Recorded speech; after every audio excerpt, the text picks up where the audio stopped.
All right, now 3 o'clock, Chad here. Your Portland Trailblazers are back home. The Clippers are in town tonight. Tip-off at 7. Game day live from Moda Center at 4:30. The Blazers starting a 3-game homestand. Clippers tonight, and on Friday, the Denver Nuggets are in town on Saturday. First 4 tonight, 2 games on tap. Montana State and Grambling at 3:40, followed by Boise State and Colorado. Both games on True TV. And then tomorrow morning, the madness begins. Major League Baseball, the Dodgers topped the Padres in their World Tour opener in South Korea. Ohtani recorded his first RBI as a Dodger. Game 2 will start early Thursday morning. First pitch at 3:06 on ESPN. The NFL Competition Committee is considering changes to kickoffs, encouraging more returns, and we'll discuss dropping the hip drop tackle technique from the game. Coming up now is the Rip City Drive with me, Chad, doing live from Moda Center.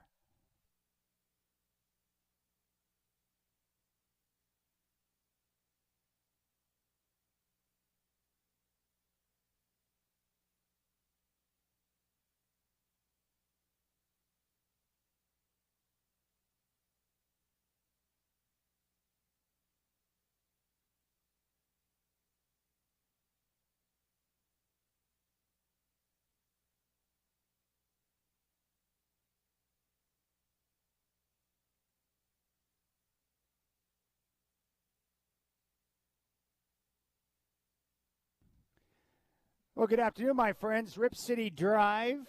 I am live here at Moda Center, which is very quiet right now as we await the people to start arriving for the game tonight. The Blazers are back home, and we'll kick off a 3-game homestand tonight. The Los Angeles Clippers are in town. Tip-off is at 7. Game day at 4:30. Chris Burkhart will have game day starting at 4:30, and then I will be on the Trailblazers Radio Network at 6 with the pregame show. Tip-off at 7, Travis Demers and Michael Holton on the call, and then the 5th quarter live from Moda Center following the game. If you want to jump on board, you can reach out to me on X at Chad and Rip City. The telephone number here on this fine radio program is 503-248-0620, or you can join us on YouTube. Go to youtube.com. Our homepage is Rip City Radio 620, and you'll find the live links for all of our local shows right there. So if you want to jump on board and you want to chat, I am perfectly fine with that.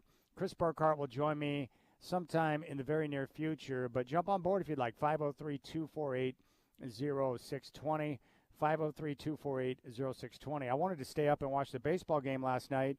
The Dodgers are one of those teams I'm excited to watch this year because of their star power and that lineup. I'm a huge fan of Mookie Betts. I can't wait to see what Ohtani can do. He is going to really be a superstar in that market with the Dodgers, of course. He had his first RBI in the Dodgers' victory over the Padres, so I'm excited to see them. I'm going to go to New York later in the summertime and catch a 3-game set with the Dodgers and Yankees. But what I do with baseball, because it's hard to watch every game, I pick different teams to follow throughout the course of an entire season, and by doing that and focusing on one team, I collect more information about the game as a whole just by focusing on one team. And my one team this year will be the Dodgers. I'll watch them, I'll follow their games, and through that process, I'll pick up information on other teams.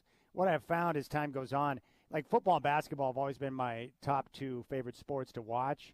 But as time has gone on, and of course I do this for a living, talking about it on the radio, I like to find other sports to dive into, to find interest in, to keep everything fresh so I don't get burned out. And I've done that with other sports. I really like watching the Women's College World Series in college. Part of that is because I'm from Oklahoma, and the Sooners are one of the most dominant programs in recent history. Patty Gasso is doing a heck of a job.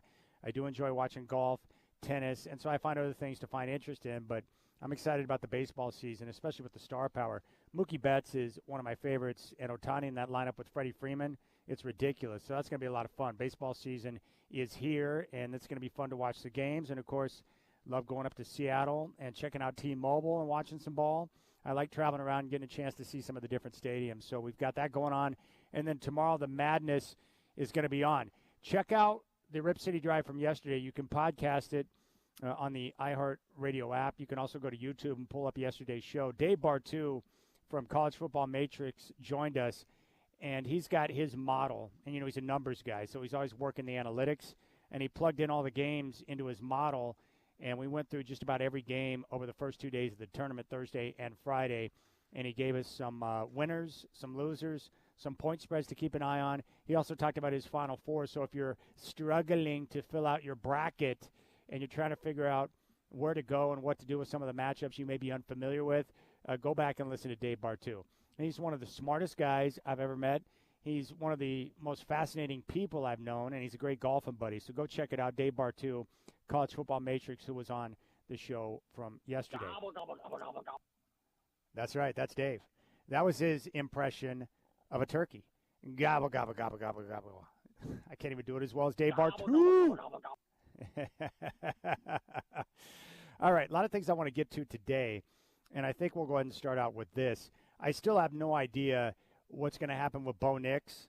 I'm curious to know whether or not he's going to be taken in the first round or if he's going to be a day 2 prospect. And the Denver Broncos, do they have legitimate interest? Now, if you look at the mock drafts that are out, Mel Kiper put one out, Daniel Jeremiah put one out. They have 4 quarterbacks, Jeremiah does, and we talked with Benjamin Albright last week, that will go in the top 6. And they've got the top 3 teams all taking quarterbacks, including Chicago, Washington at number 2, New England at number 3, and then Minnesota, with all the draft ammo they have, moving up and going after J.J. McCarthy. Now, I do know from people I know across the country who cover the league, most people believe that the Minnesota Vikings are going to do whatever it takes to move up and get J.J. McCarthy. And the weird thing about J.J. McCarthy, and I heard Lance Zierlein talk about this, the way that we as fans view players or quarterbacks is a lot different than the way the NFL views the current crop of quarterbacks in the NFL draft. We look at J.J. McCarthy, and what do we think?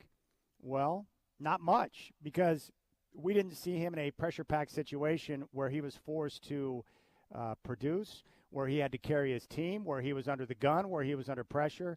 He was surrounded by so much great talent with their offensive line, their defense, and their run game, and the approach and the philosophy of Jim Harbaugh, that we never saw McCarthy in that type of situation like a Caleb Williams or another guy in college, to where he had to carry his team. He wasn't asked to do that. He didn't have to do that because they were so good. But the NFL prospects, the scouts, the general managers, the coaches, the people that watch this stuff, they look at J.J. McCarthy and they see a guy who processes at an NFL level, a guy that ran a pro-style offense at Michigan, who drops back. He's good at delivering the football over the field. He's smart, he's accurate, and he's mobile enough to be able to get things done when the play breaks down. And more importantly, all the pre-snap stuff that he has to do in that offense, making sure that the guys are in the right protection, directing traffic, getting his teammates in the right place, and then being able to process at a high level, understanding what the defense is doing and the way they're lining up. And then from there, taking that information and delivering the football on time and on target. That's why he's on this meteoric rise. And then, of course, when you talk to him, by all accounts, great character, good young man, and a guy that NFL teams have a great appreciation for. You look at Caleb Williams, I think everyone agrees that he is by far the number 1 quarterback prospect. In my mind, he's a can't-miss prospect. I think he's going to be a superstar in the NFL. And then all the other guys have question marks with the way that we look at them. Drake May didn't have a great year last year coming back to North Carolina. He's also got that awkward, loopy delivery that are scaring some teams off, or some analysts off, because they're worried about on-time accuracy with delivery of the football. But you could counter that and say, look at some of the guys that had awkward delivery when they came into the league. Bernie Kosar was a sidearm quarterback. Phillip Rivers with the Chargers had an awkward delivery. And if you're good enough, you can make it work. The one thing that I do know is that it's very difficult for a prospect, an NFL prospect, with the way they deliver the football. When they get to the NFL, they've done it a certain way for so long that it's hard to change that. You're not going to dramatically change the way a guy delivers the football when he gets to the NFL. You can work with them on certain points, but I think some of those traits that they have physically, that's what they are. And you get them and help them find ways to work with what they've got. But the most important thing is understanding defenses, getting your team and your teammates in the right play, in the right position, and then delivering the football on time and on target. And even if the delivery is a little bit different, if you can get it out on time and on target, you're going to be fine. So I look at these other quarterbacks. I'm not a big believer in any of them outside of Caleb Williams, although I'm intrigued by J.J. McCarthy based on what the scouts are saying. But these other guys, Drake May, the loopy delivery is a little bit weird. Jaden Daniels, I'm a big fan of Jaden Daniels. I have a weird fascination with Arizona, and I've become a big fan, a closet fan of both the Sun Devils and the Wildcats because I like to go down there and visit, and I've been to a lot of games live. So I saw Jaden Daniels play live on many occasions, multiple games during the time that he was with Arizona State. I saw him in bowl games. I saw him on the road. I saw him at home, and he is a terrific thrower of the football. He is smart. He's got a good delivery. He throws an accurate deep ball. Very smart. He's got good mobility. He doesn't have great speed like some other guys do, but when he drops back and takes off to run, he can pick up chunks. You know, if you get guys in man coverage and they're all back in coverage and there's a gap for him, he can take off and pick up big yards with his legs. So he can do it all, but most importantly, he's accurate with the football. The downside is he's a very lanky guy, not real big, not a lot of beef, and you wonder about the frame and whether it can hold up. Outside of that and the concerns about his body, I do like Jaden Daniels. I think he's a good leader. And there's a lot of people that speak highly of him, so I'm intrigued to see what he's going to be. Now, in the draft order, I think you also have to look at the offense and who's going to be running those teams. You know, Washington's picking at number 2, and most people have them taking Drake May. But Cliff Kingsbury is their offensive coordinator who runs the air raid offense. I would look at the two guys after Caleb Williams is off the board, and my guess would be Jaden Daniels, based on the offense they're going to run with Cliff Kingsbury, would be a better fit than Drake May. That's what I think, and we'll see how that plays out. After that, I do think Minnesota is going to get J.J. McCarthy, and then you're left with the rest of the guys. Is it Michael Penix? Is it Bo Nix? Is it somebody else? My guess is after the top 4, which are Williams, May, Daniels, and McCarthy, my guess would be the next guy in line is Bo Nix, and after that, Michael Penix. If Michael Penix did not have the injury history that he has, he would probably be a day 1 quarterback prospect, probably, because of the way he delivers the football. But even look at him. He's got kind of a weird sidearm, left-handed delivery. It looks awkward, but the guy's really accurate, and he can throw the deep ball, and he's terrific outside the numbers. The question is, under duress, can he deliver the football over the top of a linebacker and layer it in front of a safety? Can he do that? Probably, but we'll see how things shake out. The big question I have for Bo Nix, and one of the things I heard from a guy I know in Denver, Cecil Lammy, yesterday at the Senior Bowl that he participated in, it was a rough week for Bo Nix because he did not handle the muddy pocket, the pressure, very well. And one of the big concerns is that when he's under duress in the pocket and things get muddy, is he going to be quick to bail out and look to scramble? Is he going to be quick to take off? Will he stand in and continue to process and deliver the football on time and on target? So we'll see how things shake out. Most people do not have him pegged as a first-round quarterback, but that doesn't mean he won't be taken on day 1 because teams are desperate to find their quarterback. What I'm trying to figure out is, are the Denver Broncos, with limited draft assets, going to take a guy at number 12? Or are they going to chance it and say, we can wait and then possibly trade back and collect Bo Nix in later rounds? Or do they not like any of the guys at all? But if I had to guess, your top 4 in some order, then it's probably going to be Bo Nix, Michael Penix, and then Spencer Rattler and Michael Pratt from Tulane. That's probably how it's going to go down. But I like Bo Nix, and I don't want the Broncos to take him at 12, but I'm intrigued by him because of his smarts, his accuracy. He's got a strong enough arm to make the throws that are necessary, and I just want to see him wind up in a good situation. And what I mean by a good situation is a team that has time and patience with their coaching staff and their development, where you're not forcing or pressuring a guy to get on the field before he's ready. And if the Broncos draft him, I don't think they would force him out on the field right away.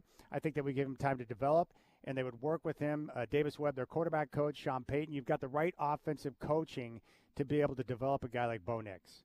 And you know as well as I do that the situation you end up in, for most guys, it's critical to their success. Some guys, the elite quarterbacks, guys like Andrew Luck or Patrick Mahomes, or take your pick, Peyton Manning, the best of the best, they're probably going to have success no matter where they go. But the other guys who are in that next tier down or below, they need the right situation with the right coaching. Patrick Mahomes is going to be great no matter where he goes. Now, he does benefit from working with a great franchise and a coach in Andy Reid, but Patrick Mahomes is so good that he can work it anywhere. Joe Burrow can make it work anywhere. Josh Allen, the best of the best. But these other guys, where they end up is going to be critical, and I want Bo Nix to have a chance to succeed because I like him, his work ethic, his character, the way he operates, and I'm intrigued by the idea of him being a Denver Bronco. All right, we'll keep things rolling. I do want to talk about Scoot Henderson.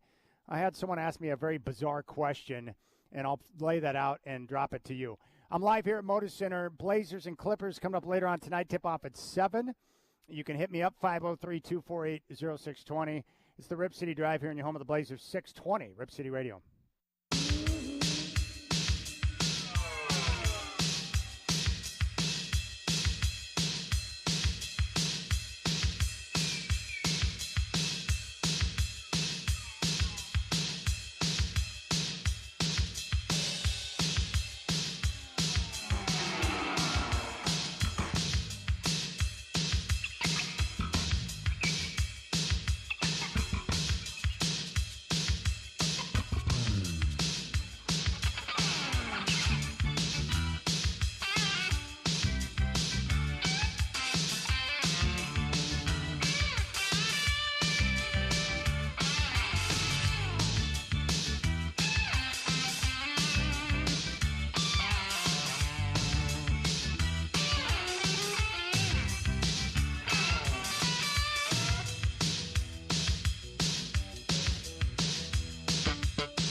Well, Shaq are hitting some Huey Lewis right now.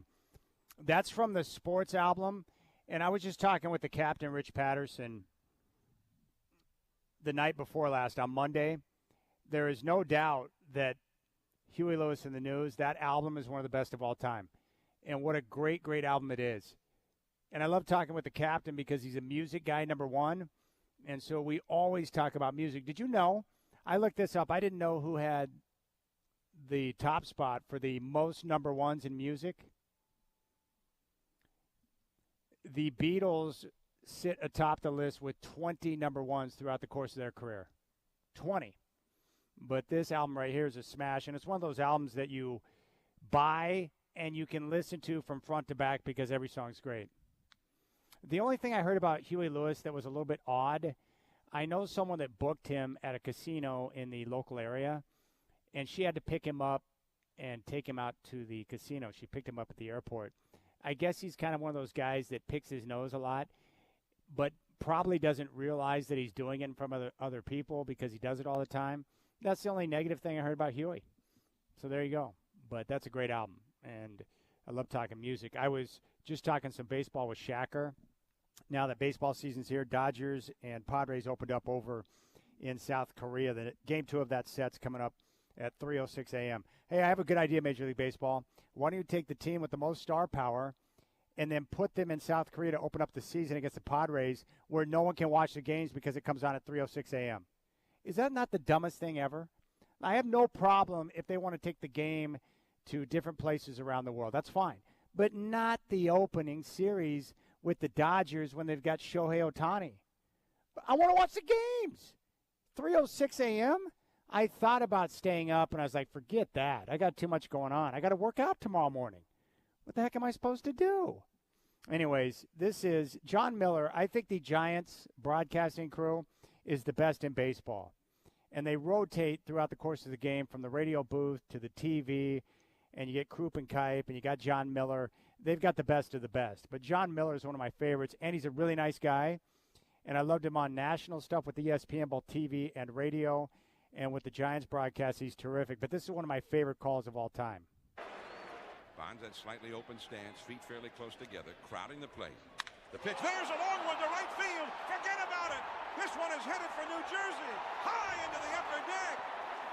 Barry Bonds with a spectacular three-run homer. And he has electrified Yankee Stadium. 3-0 Giants. That's such a great call. John Miller's got such a great voice. Absolutely love, love, love John Miller. Like, there are certain voices in sports that you listen to, and it feels so comfortable. Bill Schonely was that way. Dick Enberg was one of those guys where I felt like I knew him even though I didn't know him. You know, we all have guys like that where you're like, I know that voice. It feels so comfortable to me. And their energy and the way they do a call, it's like, okay, that guy's money. Straight cash.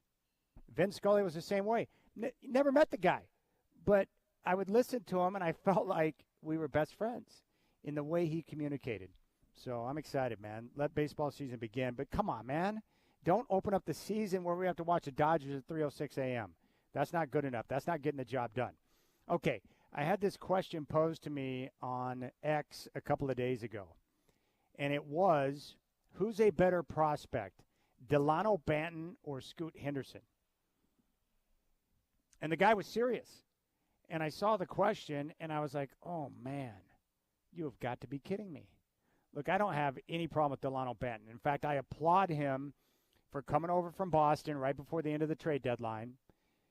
And this has been a great situation for him because the Blazers have had significant injuries, guys in and out of the lineup.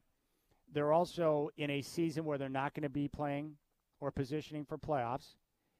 And they're playing out the rest of their games. And they're focused on one thing, which is their top priority right now, which is player development. So it's a great spot for Delano Banton because he has a chance to come in and play. And whether it's for the Trailblazers or another team in the league, he gets a chance to showcase what he can do. And that's great for him because he can play his way into another contract, another opportunity. Maybe the opportunity's here in Portland with the Trailblazers. He's shown some aggressiveness in putting the ball on the floor and attacking the paint and getting to the foul line. He can shoot the three ball a little bit. He does a lot of good things out there.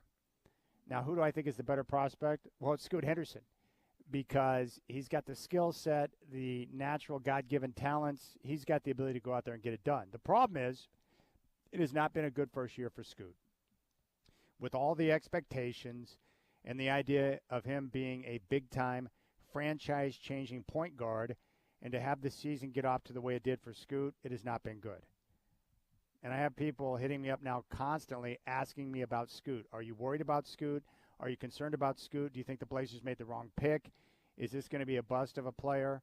A lot of people are worried right now because the season has not matched up to the hype. And I think in a lot of cases we've seen players who are a victim of their own hype, where it's hard to live up to the hype that surrounds a certain player. That's one of the reasons why I admire LeBron from the standpoint that he came into the league with ridiculous hype, ridiculous expectations, and he's been able to deliver. It's not easy to do that when you come in with those type of expectations. So where am I with Scoot? Well, first off, I look at each player in each situation differently. Like, we all knew that Wembanyama was going to be a super stud, one of the greatest prospects you're going to see coming into the NBA. So it's not surprising that he has been able to do what he's done in San Antonio, even though I question what Popovich and his approach is. Wembanyama's been great. The way I look at Scoot is this. There's a couple different things.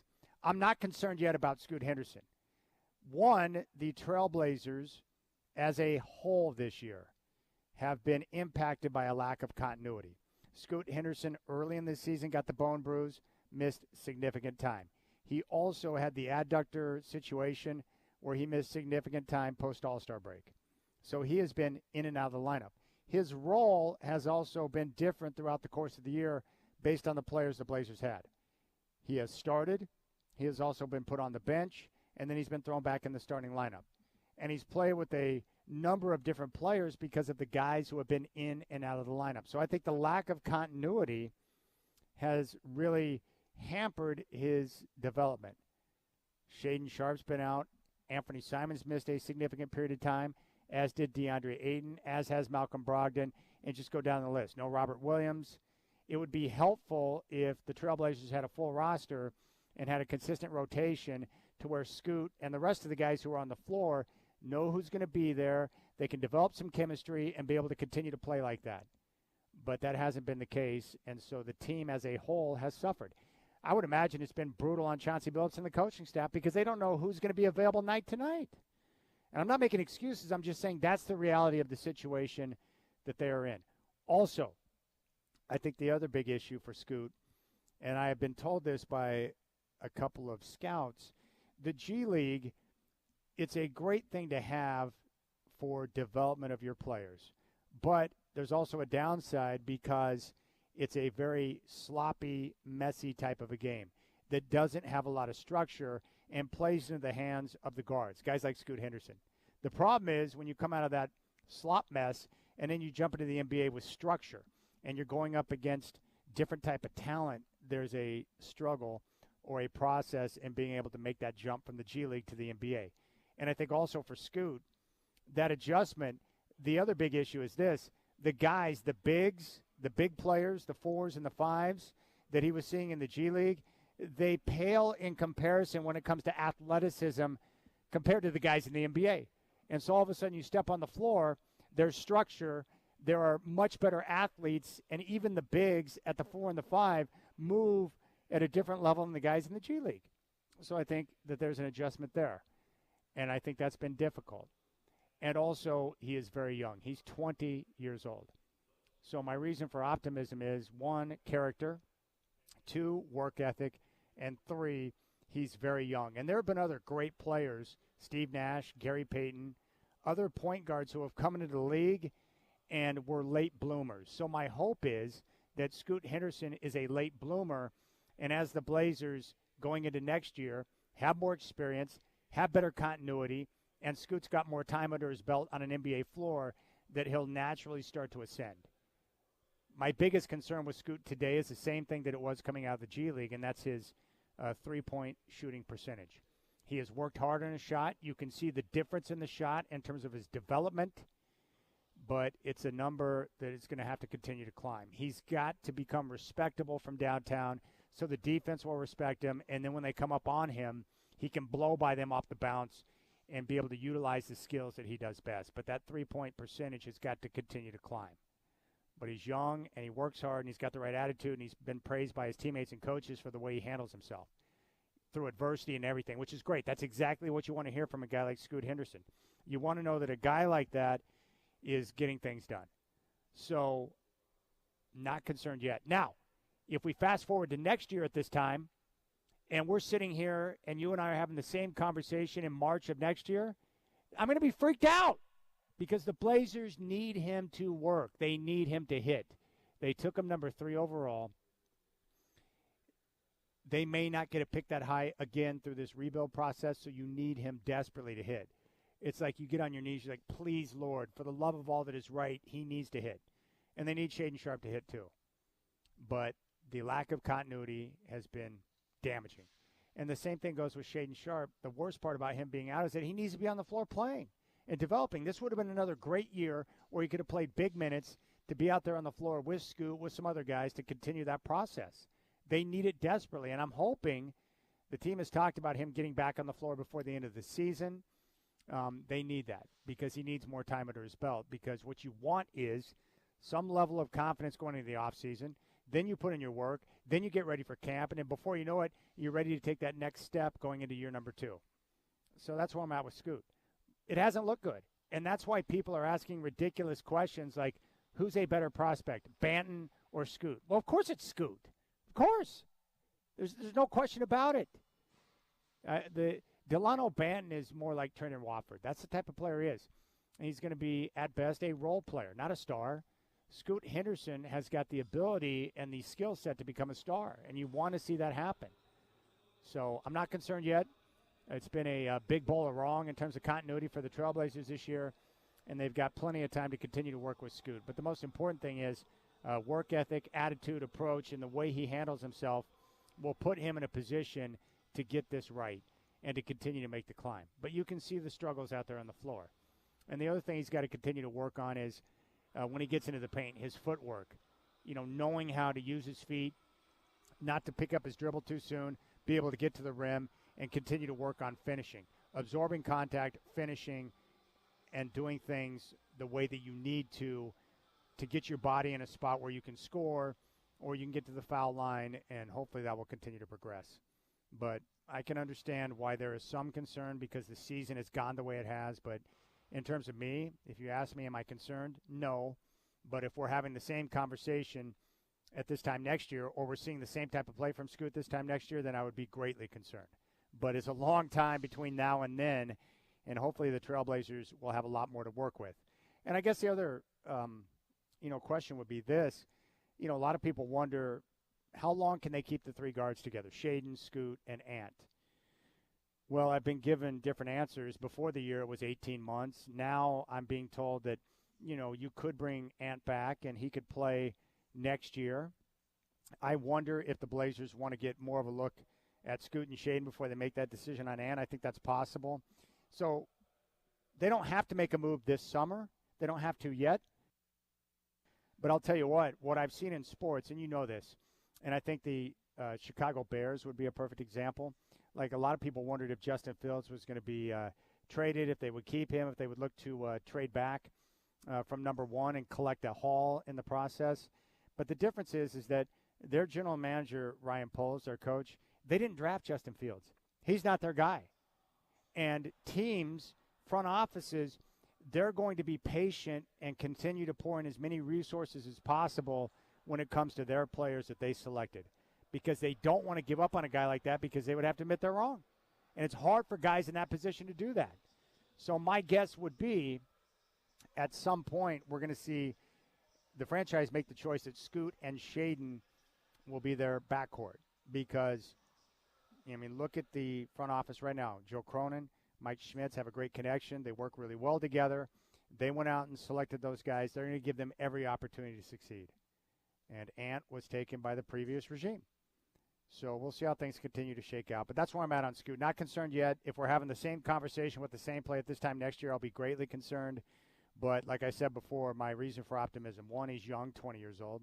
2, he was a product of a season gone wrong with a severe lack of continuity, not to mention the time that he missed from being on the floor, which hampers his development to a degree. But the attitude, the work ethic, I mean, this guy shows up, he puts in the time, he watches the film, and those are the habits you want to see from a young player as he's trying to figure things out. So I don't know where you're at on this, but that's where I'm at. I'm not concerned yet because there's still plenty of time to continue to work, and we'll see how things go. I do think Chauncey's the right coach for him. I like what Chauncey said last week about how he has to mix it up with Scoot, right? And he can be very direct with him. He can coach him hard, and Scoot's okay with that. But he has to mix it up to continue to grab his attention and to stimulate him so that he'll react and continue to work and pick up on all the different things they want him to. So we'll see how things continue to work. But I think the most important thing for Scoot is just to be available. They got 14 games to go. He needs to play as much as possible and be out there on the floor and continue to get that time. These next 14 games for him are critical. And for Delano Banton or Ashton Hagans or any other of the youngsters that are playing, just make the most of your opportunity when you get out there on the floor. And these guys have done that. So props to them because they're going to work themselves into more opportunities. And that's what you want to see with young guys. All right, we'll keep things rolling. I'm live here at Moda Center. Game day's coming up at 4:30 with Chris Burkhardt. Tip-off with the Clippers at 7 here on 620 Rep City Radio.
All right, Shacker rolling out a little Coverdale page right now. I'm Chad Doing, live here from Moda Center, getting ready for the Blazers and Clippers coming up tonight. Tip-off is at 7 o'clock. This is a headline that caught my attention. The Dodgers fire Shohei Ohtani's interpreter amid allegation of, quote, massive theft. The first thing that came to mind when I read that headline was gambling. Here's the first paragraph in the story. The Los Angeles Dodgers interpreter for Shohei Ohtani was fired Wednesday afternoon after questions surrounding at least $4.5 million in wire transfers sent from Ohtani's bank account to a bookmaking operation set off a series of events. Ippei Mizuhara, the longtime friend and interpreter for Ohtani, incurred the gambling debts to a Southern California bookmaking operation that is under federal investigation. How he came to lose his job started with reporters asking questions about the wire transfers. Initially, a spokesman for Ohtani told ESPN the slugger had transferred the funds to cover Mizuhara's gambling debt. The spokesman presented Mizuhara to ESPN for a 90-plus minute interview Tuesday night, during which Mizuhara laid out his account in great detail. However, as ESPN prepared to publish the story Wednesday, the spokesman disavowed Mizuhara's account and said Ohtani's lawyers would issue a statement. Quote, in the course of responding to recent media inquiries, we discovered that Shohei has been the victim of a massive theft, and we are turning the matter over to the authorities. That is wild. $4.5 million. The developments this week came as federal investigators are examining the operation run by Southern California bookmaker Matthew Bauer. The wire transfer payments were sent from Ohtani's account to an associate of Bauer's, according to multiple sources and bank data reviewed by ESPN. Multiple sources, including Mizuhara, told ESPN that Ohtani does not gamble and that the funds covered by Mizuhara's losses.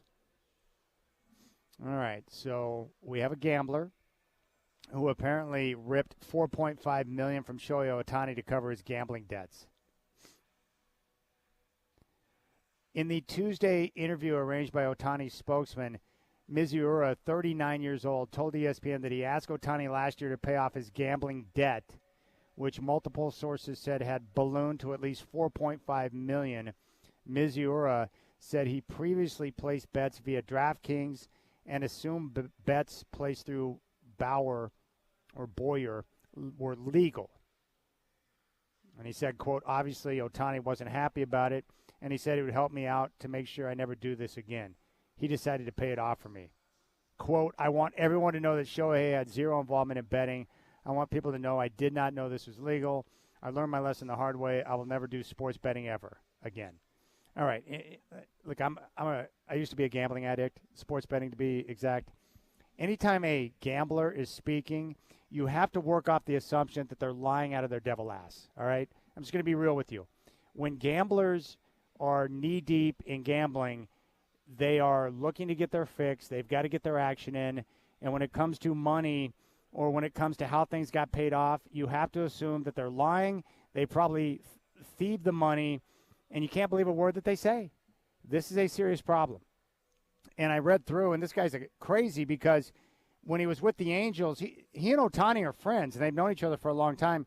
He was making somewhere as an interpreter when he was with the Angels somewhere between $300,000 and $500,000 a year.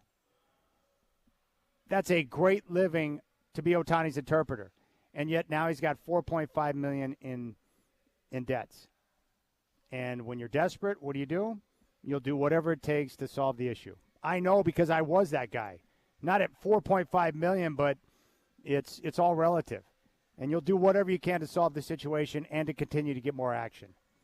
So, and this is one of the things I was talking about. I don't look at other people and try to apply what I went through and assume everyone's going to be like that. A lot of people can go to a casino and be able to bet, play some slot machines, play some blackjack, get down some action on a couple of games or whatever, and they're fine with it. I've got friends like that. I got a lot of friends that like to bet a little bit on games, and that's them. They can do it responsibly. But for people that have the addictive personality, responsible has nothing to do with anything.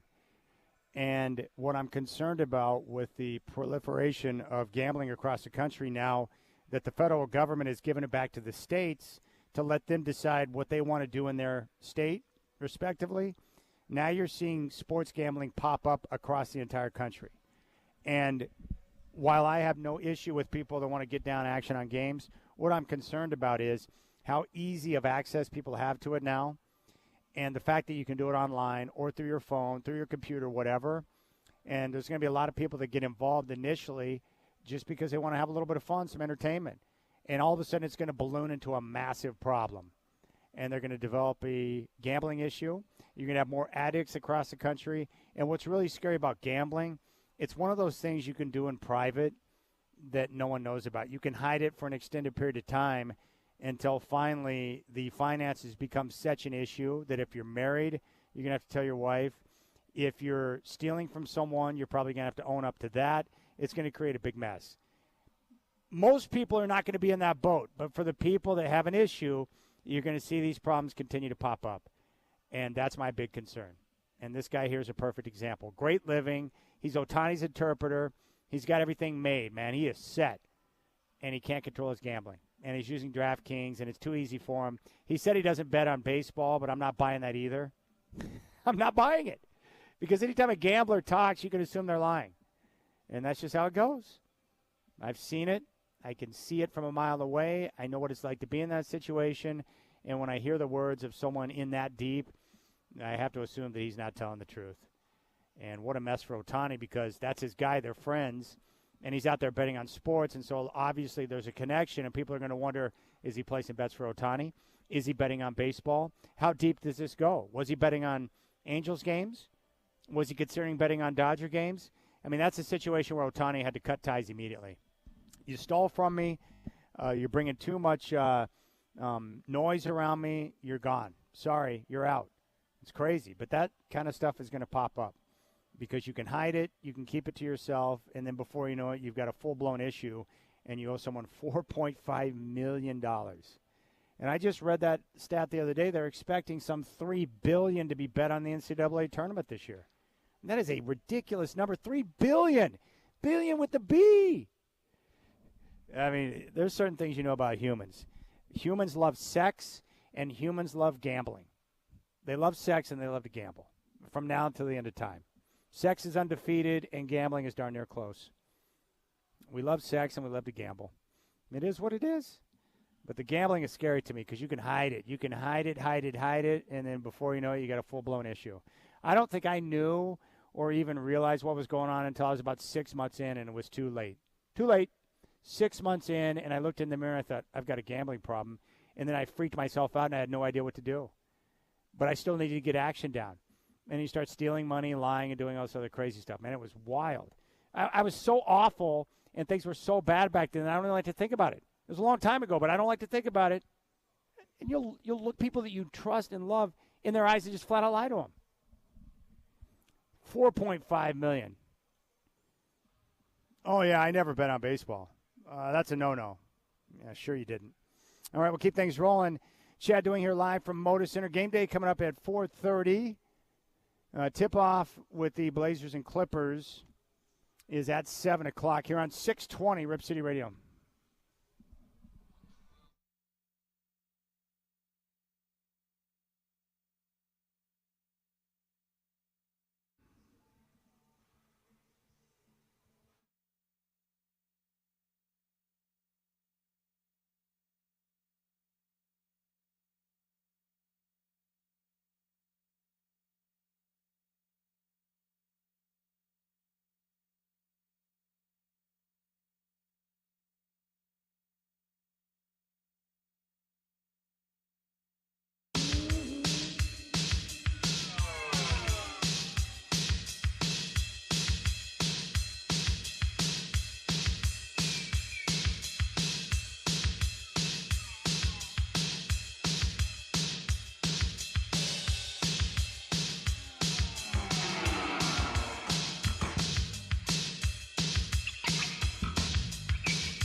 All right, now 4 o'clock. Your Portland Trailblazers back home.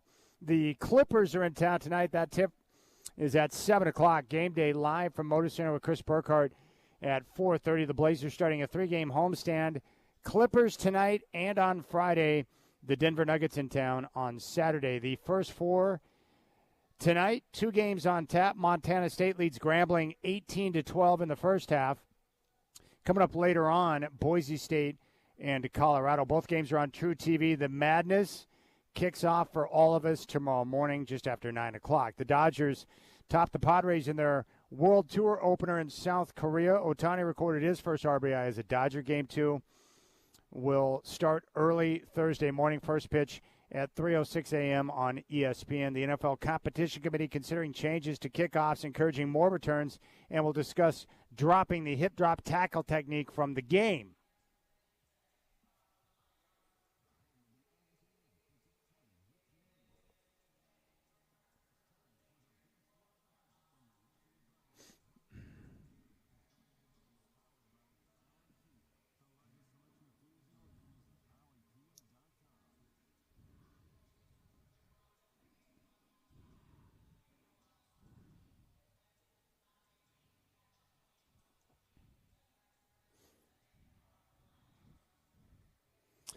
All right, my man Jeffrey has reached out to me.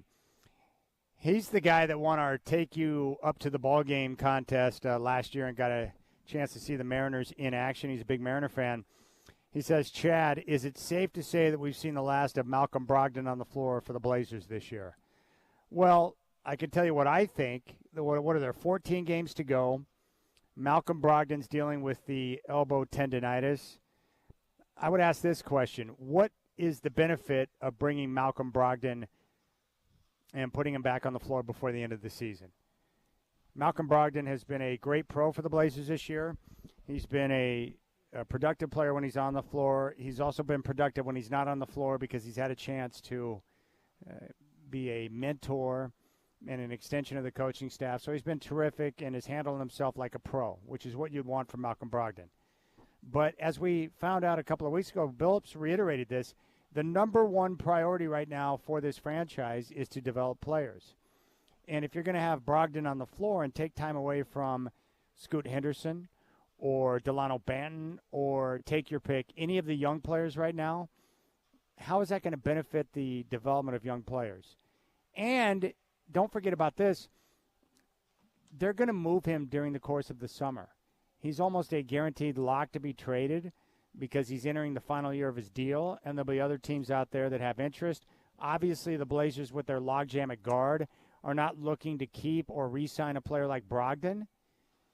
So if you know you're going to move him, does it make sense to have Brogdon on the floor and risk injury before the end of the season, especially when you know you're going to look to deal him during the summertime? My answer to that question would be, of course not. Why take the risk when you can have younger players on the floor and continue the process of development? And another reason, if you are concerned about your lottery position, and right now the Trailblazers have the 5th worst record in the NBA. They're just behind Charlotte with a chance to possibly move up to the 4th spot. Having Brogdon on the floor would not help that process either with 14 games to go in the regular season. So I don't think we're going to see Brogdon on the floor again. But I was told by someone last week who is close to the situation who told me that he's being ramped up and he's expected to return to the floor. I don't think it's going to happen. I don't think it makes a lot of sense. So, no, I don't expect Brogdon back on the floor. I don't think it's going to happen. You can't risk the injury, and more importantly, you need to save those minutes for Scoot, for Banton, for any of the other youngsters who would have a chance to play, guys like Chris Murray. Because right now player development's number one. Wins and losses is not the top priority. It's about developing the players. And Malcolm Brogdon, he's a good player, really good, smart. And there are guys who benefit from him being on the floor because he makes the game easier for him. But, no, I wouldn't put him out there. I wouldn't do it. And it's not because I don't want him to play. I just don't think it makes a lot of sense. So that's where I'm at on that. So, no, Jeff, I do not think we're going to see Brogdon on the floor again this year for the Blazers. Now, the other question I have, and I would really like you to reach out to me on X if you can do this. We had mentioned the Huey Lewis Rob reached out to me and said he saw him at Edgefield a couple of years ago and said the show was terrific. I think Huey Lewis, I don't think I want to say he's not performing anymore because of a hearing issue, and that's a shame because that's a show I have not seen live, and I feel like I missed out on my opportunity to see him live. But the bigger question is like that album Sports. What is a go-to album that you have? And hit me up because I want some ideas so I can go out and grab them and listen to them or maybe create a new playlist. What is a good album that you like that you can listen to front to back and not have to skip any songs? What's the album you go to? What's the one where you're like, dude, every song on that album is money. It's cash. I love it.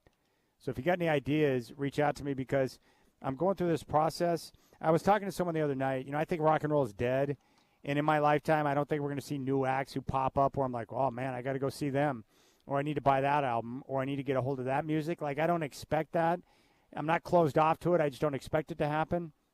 So what I've been doing is I'm going back into the 60s, into the 70s and early 80s, and I'm digging through albums that I like, and I'm listening to the songs that were not big hits or receiving a lot of airtime.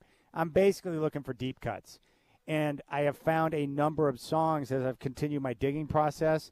And the great part about it is, even though the songs were made years ago, because I haven't heard it before, I consider that brand new music.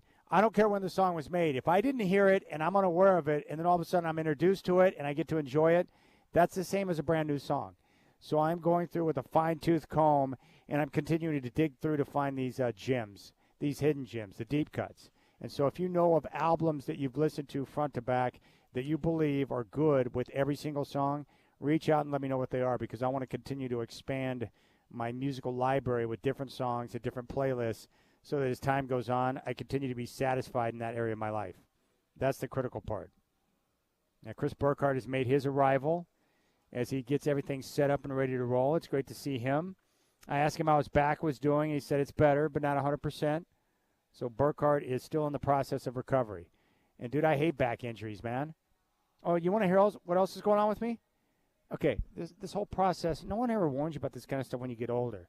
And all of a sudden it just happens. You're like, what's going on here?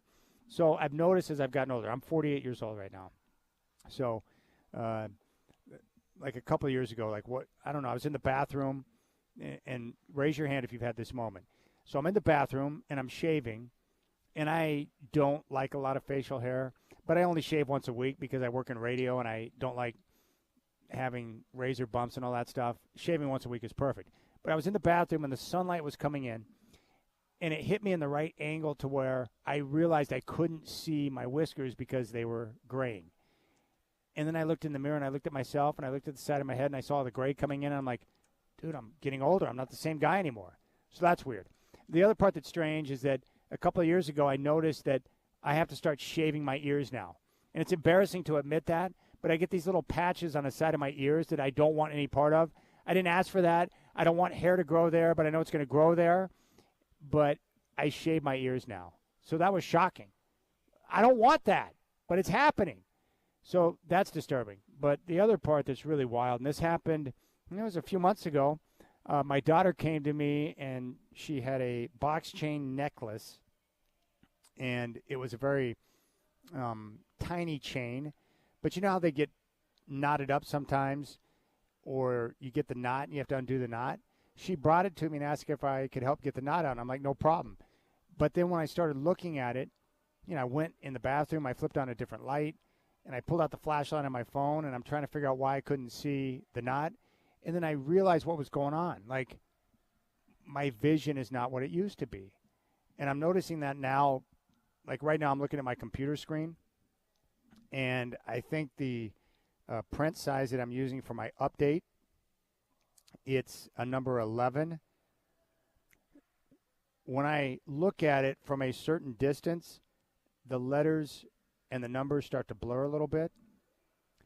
And this all started when I looked at that stupid necklace and I realized that my vision was getting worse. And I'm noticing now when I try to read or I'm looking at things on my phone, I've had to expand or enlarge the text on my text messages. And so now I'm in the process where I've got to go out and get readers. And it didn't hit me all at once. It's just a slow process. And all of a sudden you realize, like, I'm not the same anymore.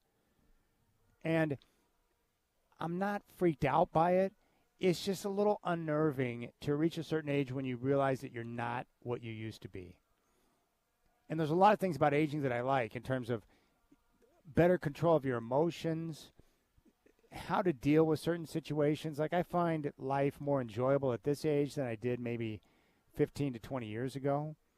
Like, I enjoy the aspect of understanding things differently, having a better feel for dynamics when it comes to people. Like, I do enjoy that aspect of getting older, but there's just these things that pop up that you're like, wow, I didn't expect that. And so I'm going through this whole vision thing where I'm just done denying it now. It's like, I need to go get readers. So I'm going to go through that process. And I don't know. My dad was telling me about the numbers. Like, it's like a 1.5 or a 1.5 or a 2 or a 2.5. They got these different numbers, and you just go try on these different ones and then figure out which ones work best for you. I haven't gone through that before, but now I'm getting ready to go through that. And the only other thing I realize as I get older is that I feel less capable. I feel the same today as I did when my kids were born. I have no idea what I'm doing as a dad. And I don't know if you feel like that, but a lot of times I look at this, I'm like, I have no idea what I'm doing. How to communicate, how to discipline, how to do this, how to do that. I have no feel for it whatsoever. So I know a lot of people that are great parents. I have friends who are great parents. I don't know if they feel the same way I do, but they make it look easy. And I don't know. Like, even Burkhart, like, he and his wife, they look like great parents to me. And I'm amazed at how well they can handle the madness and the chaos of having multiple kids. But for me, I don't feel like I have a handle on it. And it's really a strange thing. Like, I don't enjoy parenting. I love my kids, but the whole process is very weird for me. I mean, do you go through that too? Like, am I the only one that feels that way? What does make me feel better is when I talk to guys instead of, just not sharing any of my thoughts. When I talk to them about parenting, I realize, like, oh, I'm not the only one that feels that way. I don't know. It's weird. The whole process, the whole situation. But as you go through it, you start to realize, like, oh, now I understand why my Nana, or maybe it was my papa, or my mom and dad, why they said things they said when I was younger. And at the time, I thought it was nonsense. And then you get older, you're like, oh, that's why they said that. So that's what I'm going through right now. I'm not having like a midlife crisis or anything. I'm not going to be rolling around in a Corvette with some type of vanity plate, like some douche. Like, I'm not going to do that. But just little things I notice. That's all. That's all. The vision, the this and that. Now, the good thing is I work out. I do take pride in the exercise and the length of time I've been able to do that. But so I feel physically good. But those are the little things I notice. But the ear hair is quite frightening. I mean, there's a lot of things about the male body that are hideous, right? Like, no one wants to see balls. That's gross.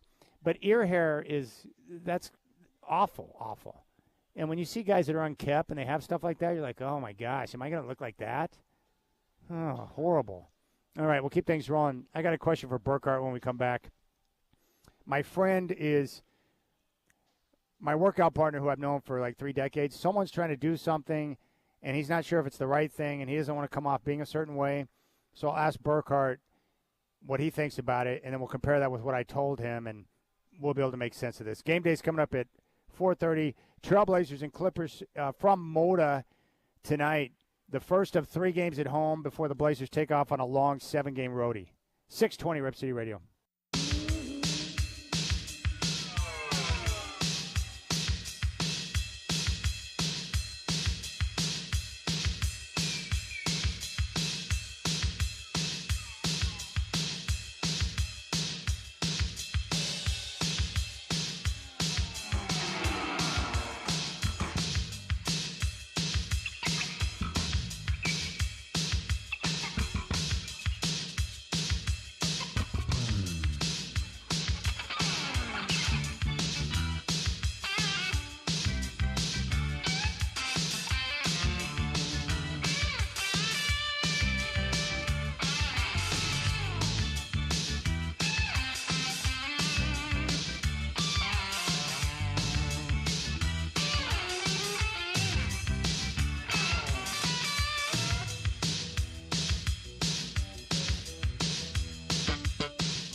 All right, Chris Burkhardt is now here. He's going to have game day coming up here in a bit.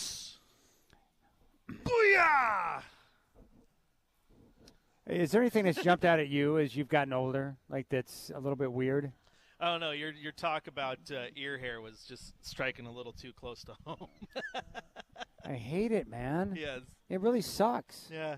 And no one on the planet thinks that's attractive. Like your wife doesn't want to see hair growing in your ear. No, she yells at me all the time to trim it. So, I got to get in there and do it. So. Gosh, it sucks. All right, so let me ask you this question. I had mentioned the albums. We're talking about Huey Lewis and the New Sport, which is a great album front to back. Most albums, even some of the best albums of all time, they may have a song or two that is like, what were you doing there? Like, right. what happened in the creative process that led to that crap, all right? Is that just filler or what's going on? But occasionally you come across an album where you're like, dang, every freaking song is very listenable and one I enjoy. What's that album for you? Well, it's because I'm a Metallica head. It's got to be Master of Puppets. I mean, front to back to front. It's beautiful. I absolutely love that album. There's not a bad song on it. And then outside the Metallica realm, I personally think that Dark Side of the Moon is the greatest album ever conceived. That thing front to back is so amazing, and you can't tell where one song ends and the next one begins because it just all flows together beautifully. That's a work of art. Shacker, do you have an album that you think every song is great that you can listen to front back? Which one is it for you?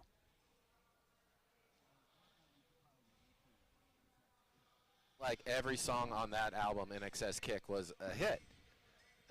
So that's what I'm looking for. I think I heard every song from that album on the radio. And the same for Linkin Park's first album, Hybrid Theory. Like every song was considered a hit from that album. And that's another one. It's not like the greatest album ever, but it's every song on that album is awesome to listen to. Yeah, that's a good one too.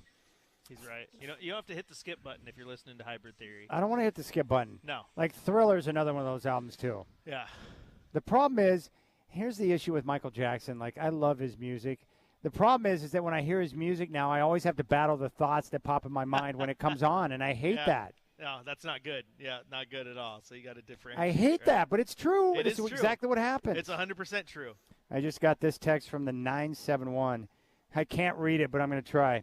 Hey, buddy, I don't have Twitter. A few years ago, I was shaving, and the sun hit just at the right angle, and what I saw in horror was a thick, gray, wiry pubic hair growing out of the side of my ear, and it was about 1.5 inches long. I realized after that people had probably been seeing it for days and never said a word. I've been shaving my ears ever since. Thank God. This makes me feel better, not because he's going through that, but I'm not the only one suffering from the madness. No, the ear hair, it's a real thing. And why don't buddies do that? It's like if you see something that's obscene, point it out to me. Absolutely, yeah. Gosh. Don't let me live with that plague upon man. Oh, my goodness. All right, here's the question I got to ask. And, Shacker, make sure you give us the time to get through this before you start playing the old music or whatever. All right, so my buddy Luke, workout partner for 32 years. Okay. He has been – he's also he's got 2 or 3 or 4 training studios, so he trains people. He's the best trainer I've ever come across. He's a great human being, a great man. He's awesome. So he's been into now for the last couple of years Spartan races, which – are grueling. Oh, yes. You do it over a certain period of time, and you go through different obstacles, and he's accomplished supers, and I don't know all the different names. I'm not up to speed on the lingo. Anyways, it's a passion of his right now, and he just completed one down in Houston. One of his clients asked him if he had ever thought about going to Masters. I think that's what it's called, and it's in Sparta, Greece. And Luke's like, no, I have not considered going to Sparta, Greece because of the cost, and it never even crossed my mind. Okay. So his client decided to put together a one-sheet, and he showed it to Luke, and what he wants to do is present that to other clients for Luke to raise money for him to go to Sparta, Greece to participate in this Spartan race that's going to take place over there in November. Luke is not the type of guy to ask for anything, to seek other people's help, to put together a GoFundMe. Like, that's not his style. And so he had me read the one sheet that was put together and wanted to know if it was okay. And I read it, and I said, this is fine. It sounds to me like these people care about you. and they appreciate what you've done for them. So he wants to help. He wants to work with these other people to see if they can get you over there because of what you mean to them. Like, is it okay for – he doesn't want to be that guy, and he's not, but he doesn't want to come across like he's asking for something. How do you look at that? Here's why it's okay, Luke, because sometimes you just got to let people take care of you, and it sounds like some people are trying to take care of you. You've been putting your time and your devotion into this Spartan race stuff. I mean, what better place to do a Spartan race than Sparta, right? I mean, Exactly. come on. You go be like King Leonidas, my man. And sometimes the people who don't want to ask for the stuff doesn't mean that they don't deserve a kind gesture, right, Chad? So if your friends are coming out and they're putting it together for you, you know what? You can be a little put off by it. You don't have to be comfortable with it. But I think at the end you accept it because you understand why they're doing it. All right. Thank you. I appreciate that. That's what I told him, essentially. Not in his exact words, but that's what I told him. I was like, I said, sometimes you got to allow people to take care of you because of what you mean to them. Absolutely, man. All right. Chris Burkhart has got game day coming up next. You'll hear me at 6 with the Trailblazer pregame show. And then Burkhart and I will be back up here after the game at Section 330 of the Pines. In fact, Chris will be up here until 6, so if you get in the arena, come up and bother him. Do it. Section 330 at the Pines here at Moda Center. Tip-off is coming up at 7. Have a good show, my friend. Booyah! Thanks to Michael Shacker. Blazer Game Day coming up next. Tip-off at the Clippers at 7 here on 620 Rip City Radio.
Rip City. Welcome into Blazers Game Day. Chris Burkhart here, filling in for Chad doing today up outside entry C31 in the Pines. Up at the 300 level, Moda Center. You get here today, come say hi. We can chat. Shout out Michael Shacker, Metallica intros right there. 72 seasons, their last album, and it feels like we've gone through 72 seasons already, just this season alone. But no, we are in the stretch here, the run where we got just a little over a dozen games left to end this bad boy, see where the Blazers are, and get our focus turned on to next season.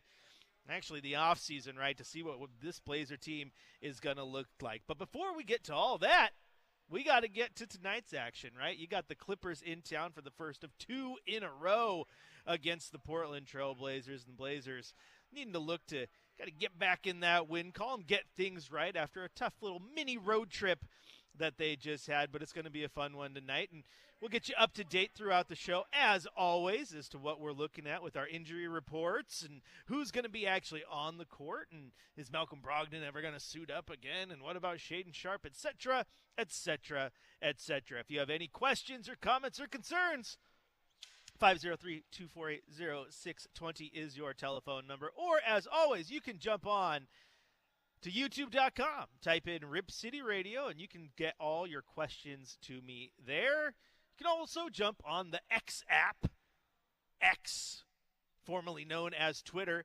Some of your questions there. Just get into the chat. We can talk all things Blazer basketball. Now we got to look at what happened, though, last time the Blazers hit the court, and that was just a few nights ago in the windy city of Chicago to wrap up their short 2-game road trip. It was a stop in New Orleans, and then up to the Midwest on the lake shore at United Center, the house that Michael Jordan built. The Blazers lost to the Bulls 110-107. It was an interesting little basketball game if you really want to get down to it, because it was one of those games where it just felt like Chicago was in control for most of it. You know, the Blazers would score 1, Chicago would score 2.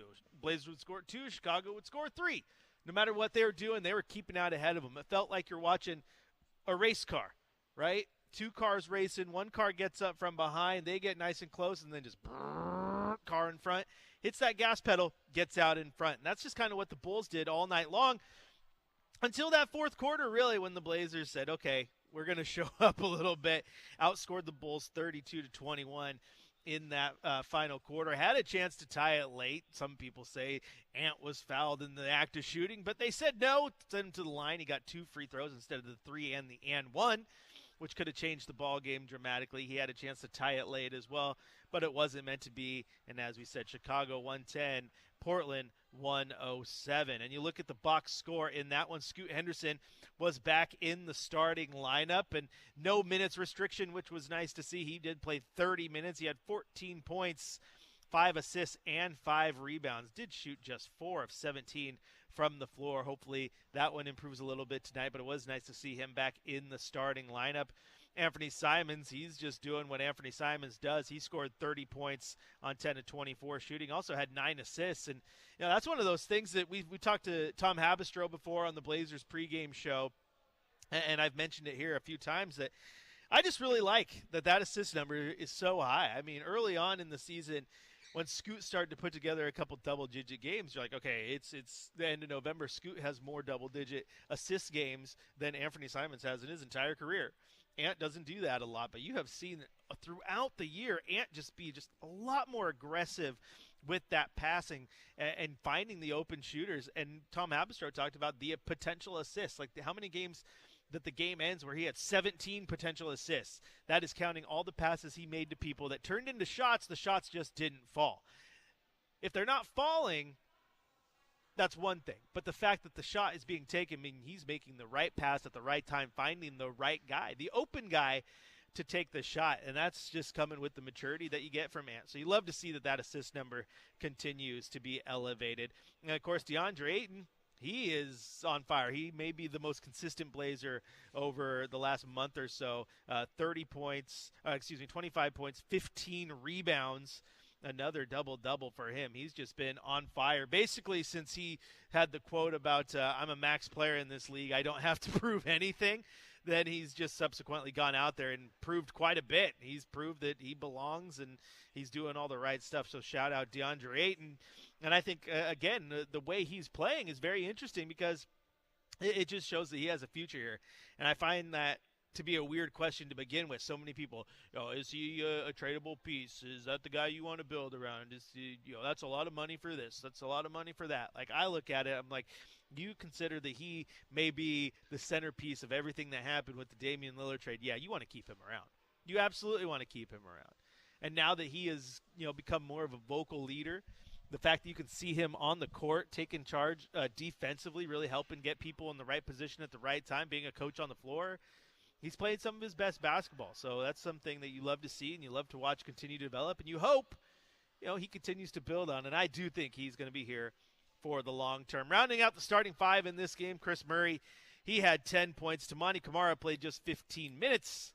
He had 0 points, 1 rebound, and 1 assist. On the bench, Jabari Walker got 33 minutes. He had just 3 points, but he did get 10 rebounds. He is a professional glass cleaner, or so I've been told. 14 from Dwap Reith and 11 from Delano Banton in 33 minutes. And Delano Banton getting 33 minutes, that'll be something we'll continue to talk about here when we get to what's to scoot here in just a little bit. Looking at the Chicago Bulls side of things, DeMar DeRozan led the way with 28 points, 7 of 7 from the line, 10 of 17 from the floor. He also had 5 rebounds and 6 assists.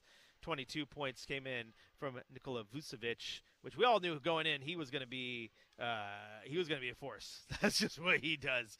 He absolutely takes care of business and is kind of a pillar of consistency for the Chicago Bulls. But Bulls got the job done, 110-107, and now the Blazers get to come back home. And that's good because being on the road is no fun. They got the Clippers tonight, and then they get the Clippers again on Friday night, and then on Saturday in the second of back-to-back games. On back-to-back nights, they get the defending champion Denver Nuggets, this little 3-game homestand. And then they hit the road for one of the longest trips of the year, another monster 7-gamer. This is what they got coming up. It's, 7 games in 15 days. That is a lot of travel. But next Monday, they got at the Hawks. Then they got at Miami. Then they got at Orlando. Then they have at Charlotte. Then they have at Washington. And they end that trip on the 7th at Boston. Then they come home for their final 3 home games of the year, New Orleans, Golden State, and Houston. And then, of course, they end the season on the road in Sacramento. So, going to be a tough little stretch here for your Portland Trail Blazers. Obviously, you look at the next 3 against 3 playoff contenders, 2 playoff contenders over the next 3 games because he played the Clippers twice. And those are 2 teams also that are, vying for championship status, right? One of those teams thinks they have a chance. They might not, talking about the Clippers there. And the other team is your defending champs, and they might be, darn well the very best team in the entire NBA. So going to be a tough road for the Blazers. The road trip, though, is where it gets interesting. The road trip is where it gets really, really interesting because you look at the standings and how things are shaping out and where this team wants to be come draft lottery time, and they're playing a lot of games on that road trip that are, air quotes, winnable games, right? The Houston Rockets game, that's a team that is much improved, but that is a winnable game. The Atlanta game, they're all right. They have their ups, they have their downs. That's a kind of a winnable game depending how you want to see it. Miami, they're probably going to take care of business. Orlando, they're probably going to take care of business. Another much improved basketball team. But then you get that double there, that Charlotte, Washington. Those are 2 games that you could win too. So when it's all said and done, do you pick up more wins than you wanted, or do you end up getting more losses? That will help you too in the grand scheme of things.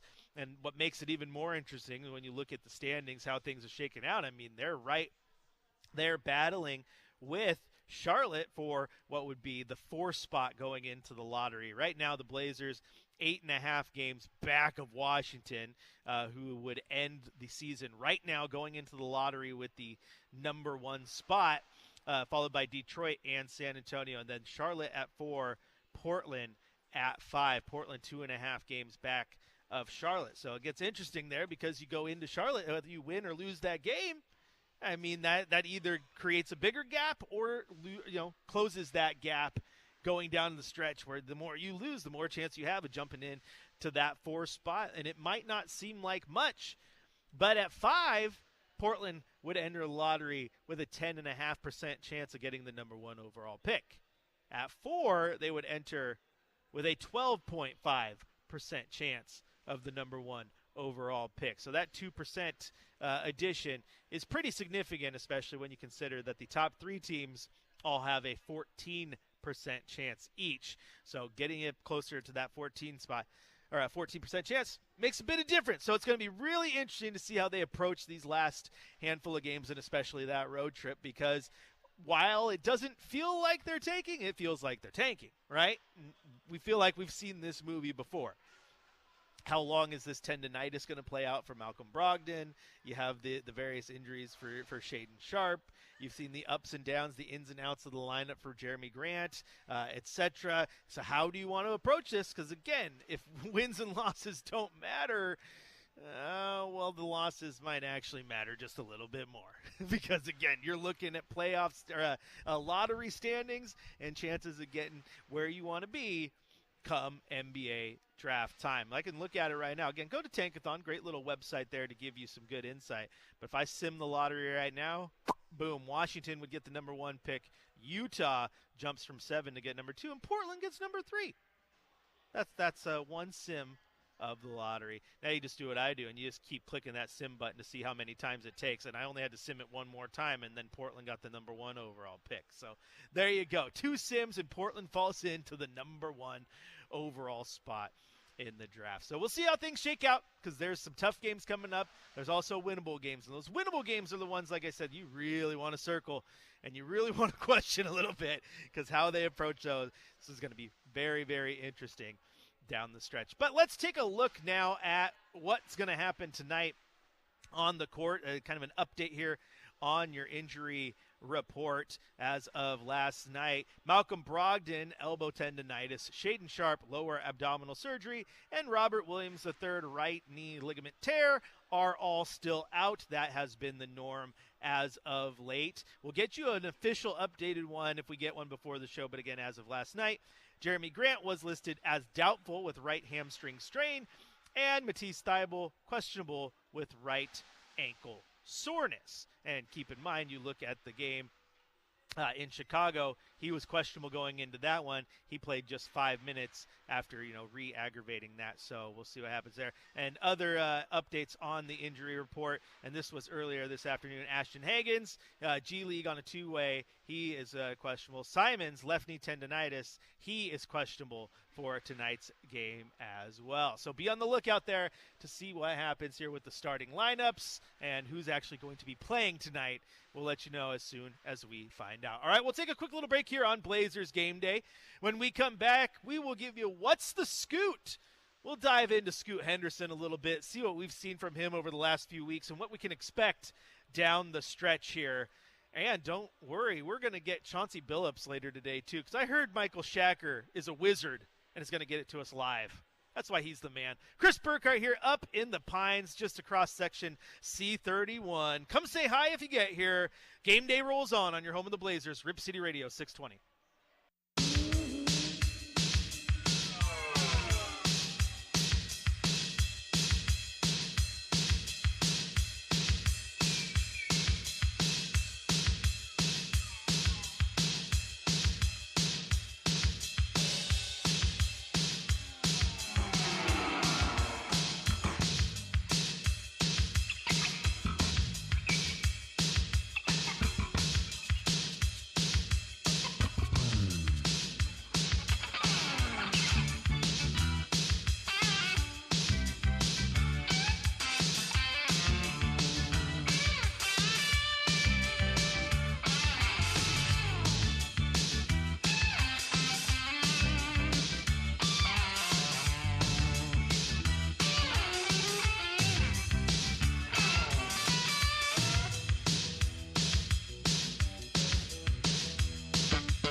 Oh, there's something inside me that pulls beneath the surface that just makes me love this Portland Trailblazers team. Thank you. See? I know what's going on. A little Linkin Park. Shacker's playing some good tunes today. This goes back to the conversation we had on the Rip City Drive right before game day started. Albums that you can listen to front to back. And Shacker mentioned Hybrid Theory by Linkin Park, and that's a good pick. This is definitely an album you can listen to front to back to front. It reminds me of playing Spyro the Dragon. Like, that's what I did. I played Spyro the Dragon listening to Linkin Park. No, anytime I hear it, I just think of Spyro. That beautiful purple little dragon. That's a good album. What albums do you like to listen to front to back? Jump on youtube.com, type in Rip City Radio. Tell me in the chat there. Tell me on X at Chris J. Burkhart. We'll have a little fun. We can talk music, right? There's nothing wrong with that. Nothing wrong with that at all. Hybrid Theory, though. Shacker pulled that one out of his hat, which surprised me because I know he's a metalhead. But pulling out Hybrid Theory, that's a good pull. That's a good pull. They had a lot of bangers. Paper Cut was good. Closer's good. Crawling, like you were just playing, is good. In the End is good. It's great album. Great album. Good job there. I went with Master of Puppets myself. And, of course, Injustice for All. Blackened and Justice for All. Eye of the Beholder, One, Shortest Straw. That's an album. That's an album right there. Wonder if Scoot even knows what we're talking about. Because this is What's the Scoot. We're supposed to be talking about Scoot Henderson, and we're talking about albums that were made, when he was a baby or way before he was born. So, yeah, let's just get to Scoot here. Scoot Henderson, last game out against Chicago, got the start, had 14 points, 5 assists, and 5 rebounds. And still, some people not liking what they're seeing. Some people want to see a little bit more from Scoot. Some people are just absolutely fine with it. And here's the thing with Scoot. I think that he's been playing better as of late. He's had his ups, he's had his downs, but the guy's freshly 20 years old, acclimating to the NBA game, playing a position that is definitely tough to learn, especially in today's NBA. If you pay attention as well, he's been playing a lot off the ball, so he's learning to play an entirely different style of game for him. So that's an interesting thing, too, that takes time. And then, obviously, how much can you weigh when, again, the lineup is what it is, right? So the Delano Bantons of the world, the Dwap Reiths, the Ryan Rupairs who can usually get in, Jabari Walkers, Chris Murray's. Like, these are guys that aren't the starters when this team's fully healthy. Like, I want to see how Scoot looks in a lineup next to Shea and next to Jeremy and next to Ayton, all healthy, and whatever small forward is your true starter, and a full rotation of the guys that are going to be there if your team is fully healthy. Like, that's what I want to see. Like, Scoot playing minutes next to Chris Murray in the starting lineup, it doesn't do much for me. And it doesn't allow us to see much either. Like, I like Chris Murray. Everyone knows I'm a Chris Murray guy. I liked him in the draft. I see a lot of potential with him. He has great NBA size. He's a little slow for the NBA, but, you can work on that. There's a lot of guys I thought were too slow for the NBA and who have found their niche. I mean, look at Peyton Pritchard, right? I'll eat crow on that one. He's been pretty darn good for the Celtics. But you're not getting a ton of real evaluation when the minutes he's playing are with those guys. You got to have more out there with the rest of the lineup. And again, that's what I want to see in the long run. And if he has a good game, he has a good game. If he has a bad game, he has a bad game. But there's little things in there that I do want to see regardless. And that's just having your head on your shoulders, being in the right place at the right time. Okay? I've seen a few times the last games where it's like it's almost a look of confusion. Right? Okay, where am I supposed to be? What am I supposed to do? And I've seen that from Chris Murray too. Those are two rookies, so it makes sense. But you want to get over that. You want to get to the point where these guys have the confidence to know where they're supposed to be, when they're supposed to be there, and if they're going to jack up a shot, there's no question about it. It's like, it's my shot, I got the green light, I'm taking it. Okay? Now look at what Tamani Kamara has done in a short amount of time. Tamani Kamara has gone from, okay, this guy looks really good on the defensive end, to outright saying he wants to be better offensively because he doesn't want to be a liability, to now playing with a ton of confidence on the offensive end. So it doesn't matter if he misses shots or whatnot, but he plays with confidence. And when he decides to go one way or the other, he just makes that decision, owns it, and goes with it. And what do I mean by that? Like I have seen lately, as I'm sure you have too, Tamani Kamara has the ball up top. He sees an opening. He attacks the rim. He goes at it. He floats through the air with the greatest of ease. Finger roll, lay in, boom. If he makes it, he makes it. If he misses it, he misses it. But he made the decision. He went full bore, got going downhill, took the shot. Now, I've seen from Scoot a few times do the same thing, and then midway through downhill, debate whether he should slam on the brakes or put the pedal to the metal, right? And am I going to attack the rim with ferocity, or am I going to pass the ball out? Like, just a little bit of indecision there. So I want to see Scoot get to the point where there is no decision. There is no thinking. There's just doing, right? And that comes with reps. That comes with chemistry. It comes with continuity. It comes with knowing where all your players are going to be at all times. When you're playing, game 69, 70 with your 40th different starting lineup, like things are hard.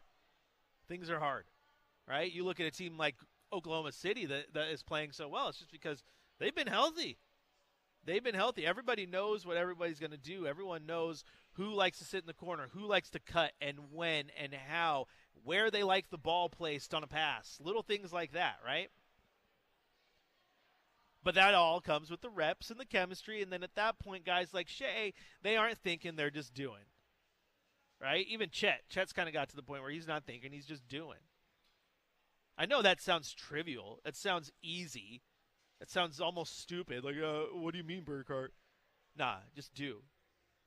Don't think, just do. Like I said, it's like forgetting Sarah Marshall. Do more. No, just do less. No, just got to do more than that. No, just do. Just do. Because Scoot, we've seen Scoot. Look at, he looked pretty good at All-Star break, right? Looked good in the G League heading into the drafts because he was just doing. He was just being Scoot. That's what I want to see. I want to see Scoot be Scoot and nothing else. Nothing else. And I will say this, though. I truly think we're getting closer and closer to seeing it. Every game, I think he just shows a little bit more. Hopefully we get a good one tonight. Hopefully he shows us exactly what we need to see from the Blazers prize rookie. All right, going to take a quick break here on Blazers Game Day. When we return, going to hit you with a scoreboard report, get you up to date on all the scores going on around the NBA. And at about 5:15, we'll get down to the press conference room and get you live audio from Coach Chauncey Billups. Chris Burkhart here, up outside entry C31 next to the Pines in the 300 level of Moda Center. Come say hi if you're in the building. Game day rolls on your home of the Blazers, Rip City Radio 620.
Welcome back into Blazers Game Day. Chris Burkhardt here with you. Remember on it was the fifth quarter the other night, my wife was trying to text me and distract me. Well, usually I'm on YouTube, right? And my daughter loves to watch the YouTube. Well, I didn't get everything set up yet up here, so I don't have my camera on. So I was like, I'm just going to FaceTime her. So I FaceTime her. I got the radio audio going through, and she's just smiling. And now, like, my daughters are dancing on my computer screen. Like, it's quite entertaining when you're trying to host a radio show and your daughter's just smiling and laughing at you. So good job. Technology, it's a beautiful thing. It is now time, though, to get over to a scoreboard report, get you up to date on all the latest happenings going on around the NBA. First off, 26 seconds left in the first half in Cleveland. Miami has the 61-55 lead over the Cavaliers. Jimmy Butler leading the Heat with 20 points. Jarrett Allen has 12 points and 9 rebounds for the Cavs. 1 minute left in the first half in Detroit.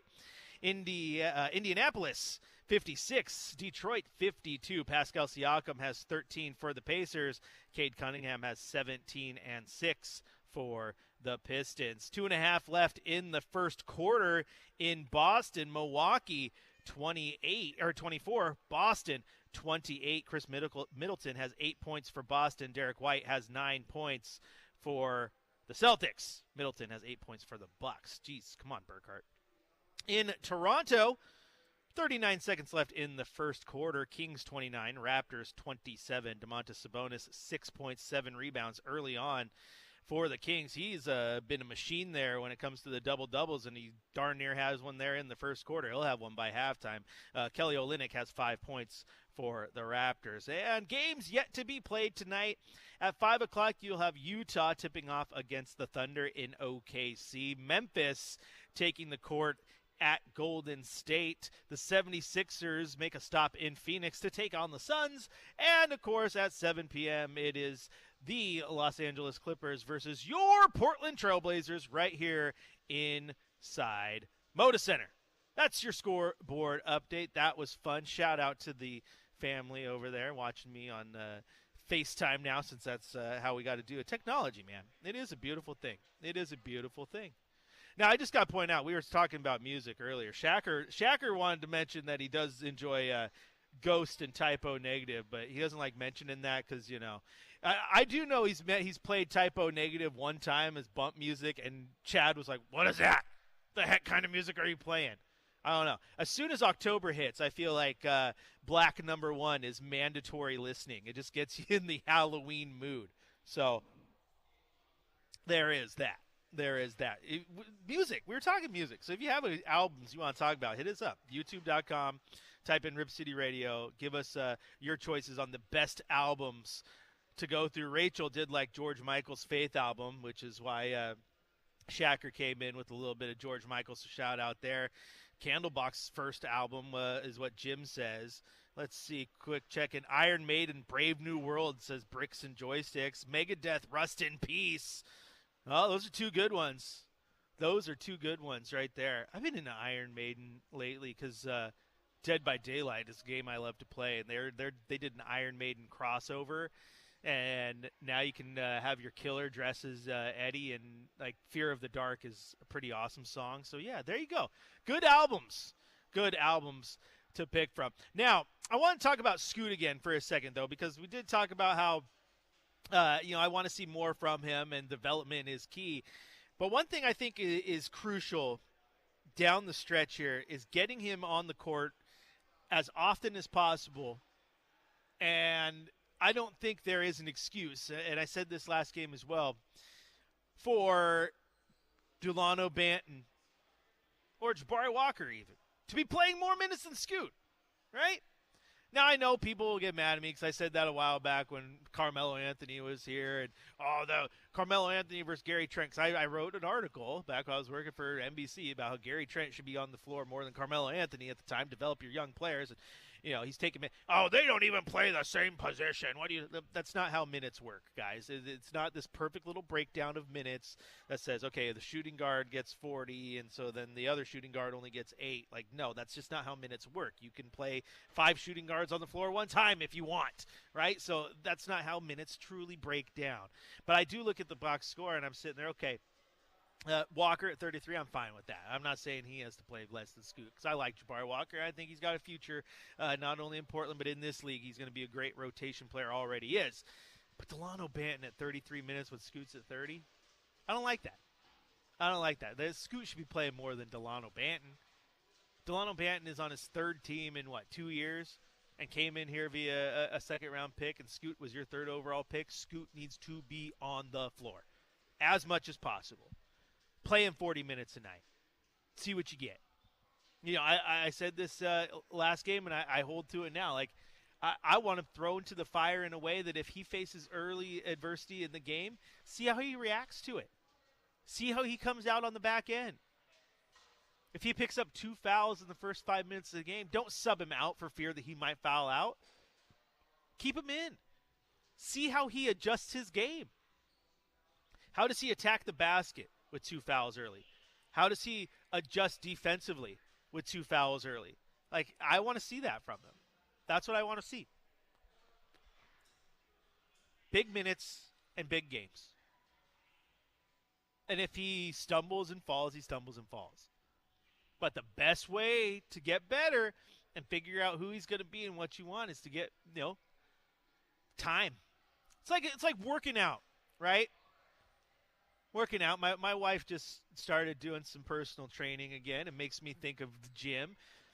And what's the best way to grow your muscles, right? Time under tension, right? Time under tension matters. You don't just go in and grab a weight, do a rep, and call it good. You put those muscles under stress and let them react to it. Time under tension. Scoot needs time on court. Then see how he reacts to it. Put those muscles, his body, his mind under tension, and let him learn from it. That's what the body does in the gym, right? Time under tension, your body learns. You tear your muscles down on a microscopic level, and then your body learns from it and adjusts. That's how you get stronger. You get stronger because your body goes, okay, I need to develop strength to lift the amount of weight that this person and my brain is trying to make me lift, and you get stronger. That's how Scoot's going to do it. That's how he's going to develop his shot. Time under shot. Take shots. Do what you need to do. That's what I want to see, though. And the best way to see that is minutes. Give him minutes. So I know there was the first game, no minutes restriction, 30 minutes, cool. I want to see him at like 35 tonight. See what you give me. If it's one of those games, things are close, play him 40. I want to see him on the court. If it's a close game, I want to see him on the court down the stretch. Don't sub him out because you're trying to, I want to put the 5 players on the court, the game with the best chance to win this. The win is not going to matter in the long term, right? You could win all the games down the rest of the way. You ain't sniffing the playoffs. So if it's a tight game, put him in. I want to see how he reacts to that situation. How does he play, all things considered, if you just give him the ball? Give him the keys, baby. Give him the keys to the Ferrari. Let him drive. Let him drive. I just have high expectations for Scoot. I really do. And I want to see those, come through. Because I think he's a good player. I think he's got a great head on his shoulder. I think he has the ability to be a good leader in the locker room. I know there's some people who want to be done with him, but not me, man. Not me. Not in the slightest. I like Scoot a lot. I think he's going to be really good. I just want to see it. I just want to see it. So get him on the court, Chauncey. Let him play. Will he play tonight, though? We will find out. Hopefully we'll get an update here from Chauncey Billups in just a few minutes. So we will take a break here. When we come back, it will be time for the Coach's Corner. We'll head down to the press conference area and hear from head coach Chauncey Billups. Get an update on all the latest injury reports, see who's going to be playing for your Trailblazers tonight as they take on the Clippers right here on your home of the Blazers, Rip City Radio 620.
Welcome back into Blazers Game Day. Chris Burkhardt here, filling in for Chad Doing.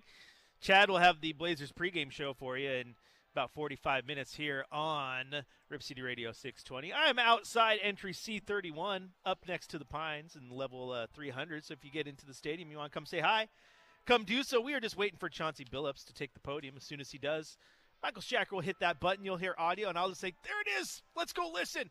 We'll get an update as to who's going to play tonight.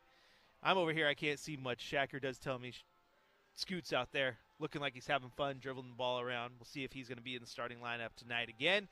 Get an update on Matisse Thybulle, who is questionable. Anthony Simons, who's questionable as well. So just waiting for Chauncey to hit the podium. 5:15 is the usual mark, which means he could be there any second.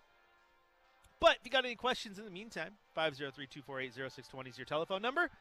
And, of course, you can go to youtube.com, type in Rip City Radio, and you can get your questions over there as well. And, of course, the X app, Chris J. Burkhardt. You know what to do. Go follow, get all your updates. But tonight, Blazers taking on the Clippers here at Moda. First of two in a row against the Clippers. Got them again on Friday night.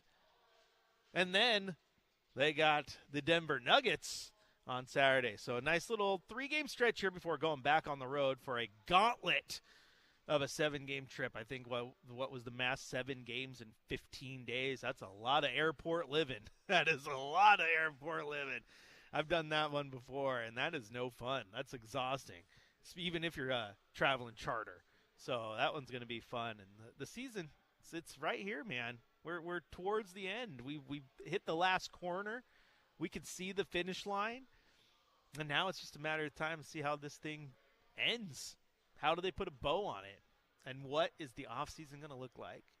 Because I'm fully confident that the team dressing up in the Blazer locker room today is not the team that will be dressing up in the Blazers locker room in October and November. I think there's going to be some offseason moves. What those moves are, I don't know yet. But I definitely think there's going to be some. So it's going to be quite the offseason. And, of course, the Blazers could be going in with, 2 lottery picks, right? Because they got the Golden State one as well. So it's going to be quite the offseason as the Blazers look to get where they need to be in the long run to be good. And I hear Chauncey, so let's go down there. Ant status? Still not sure yet. Yeah. Kind of game time. Waiting on the word. What about Jeremy Teese? No Jeremy, no Teese. Chauncey, you and Ty Lue go way back. You guys have known each other since you guys were 16. Yeah. Played against each other growing up. Played each other in the league. Coached together, and now you're coaching against each other. What's the biggest thing that you've learned from Ty Lue, the coach, and your coaching philosophy? Ty is very, one of the things, obviously in my 1 year of coaching before I came here, just kind of sitting back watching him and studying him. He's very patient, I can just remember, this is just as an example, I can just remember a couple games when we would be in games early in games and there would be things that would be hurting us, and I'm saying, like, I know the adjustment that we need to make and we're going to make, and he was very slow to make it, as opposed to, my first year here, I'm like making that adjustment so fast. I don't want to see that keep hurting me, because you could get down 18, as opposed to 6 and make the change. He's very patient with some of those adjustments, and they always kind of worked out. So that was one of the things that I always was really kind of sitting back and surprised with. And then when I finally got in the chair, I didn't have that type of patience, but I also didn't have that type of margin of error, with the talent, where you can come back a lot of times with those guys. So that was probably one thing. And he's very, like practices and stuff like that, he's very diligent. He's really into details, small detail things that either make or break a play, either offensively or defensively. But I was always like that anyway as a player, So it's been fun, like coaching against him and just watching him actually grow too, as a coach. So it's been pretty cool. Chauncey, I know we asked about Scoot because that was his first game way back in October. You haven't seen guys since December. With him getting back from an injury, playing regularly again, like what do you kind of want to see from him, over the course of the rest of the remainder of the regular season? Yeah, I think with Scoot, the biggest thing is for him just kind of find some consistency, man. It's been a typical rookie season for him. He's had some highs and had some lows. This season is very long for him right now, from coming from playing in the G League. So just to try to find some consistency, and he was doing it, and then he had a couple of rough games. Now he's back in the starting lineup, so just trying to find his way just from a consistency standpoint. Where do you feel like he wins right now? Like, you go a long list of shortcomings, things like when he plays his best? Where do you feel like he's already shown that he's adept at? I think when he's at his best, when Scoot is at his best, he's in the paint, man. He's in the paint. He's causing some confusion in the paint, which allows him to kind of make, allows him to get fouled because he's aggressive at the basket. Seeing that ball go through the basket from the free throw line it helps everybody. And then all those other things, he starts getting confidence in everything else. But I think that is the genesis of it. When he's downhill at that, attacking that paint, attacking the rim. Johnson, in your time with the Pistons as a championship caliber team, and of course as a former Finals MVP, what were check marks for you? I know it's a Clipper-centric question. Clippers are kind of going through it right now. 15 games left. What are check marks that you would look for as a player to say, okay, we're trending in the right way, heading into the playoffs as a championship caliber team? Yeah, just remembering some of those times as a player, I know like those last 14, 15 games, there was certain things during the season that I knew we needed to shore up. So say, our pick and roll coverages were poor, and we had 4 of them. We would say, all right, let's pick 2, and let's lock in on them. And we're giving ourselves 5 games to see if we can go to this in the playoffs. So picking different areas in the game, whether it's transition defense, transition offense, or defensive rebounding, we would pick certain areas and say, all right, if we really think we're going to make a deep run, the game slows down in the playoffs. You're not going to be able to do this. What should we focus on? So 5 or 6 things we will focus on, and we'll give it a small sample size, 5, 6 games, take a peek at it again and say, all right, let's go away from this, or let's do this. And then we'll pick another set of things, for the last 4 or 5 games, knowing that, at that time we maybe had a lead out, and so we might not play the last 2 or 3 games. So I can just remember doing that, and I'm pretty sure, like, the Clippers and the Nuggets and these good teams and OKCs, and they're probably thinking about, because you can't really think about the matchup yet, it's too crowded, you got to think about who are we, how can who are we when we're at our best, and you got to work on that, so that's what I can remember, and I'm pretty sure those teams are doing the same thing. Chauncey, with such a young team, what's different about coaching in the first 15 games of the season versus the last 15 when you've got developmental stuff that you have to focus on?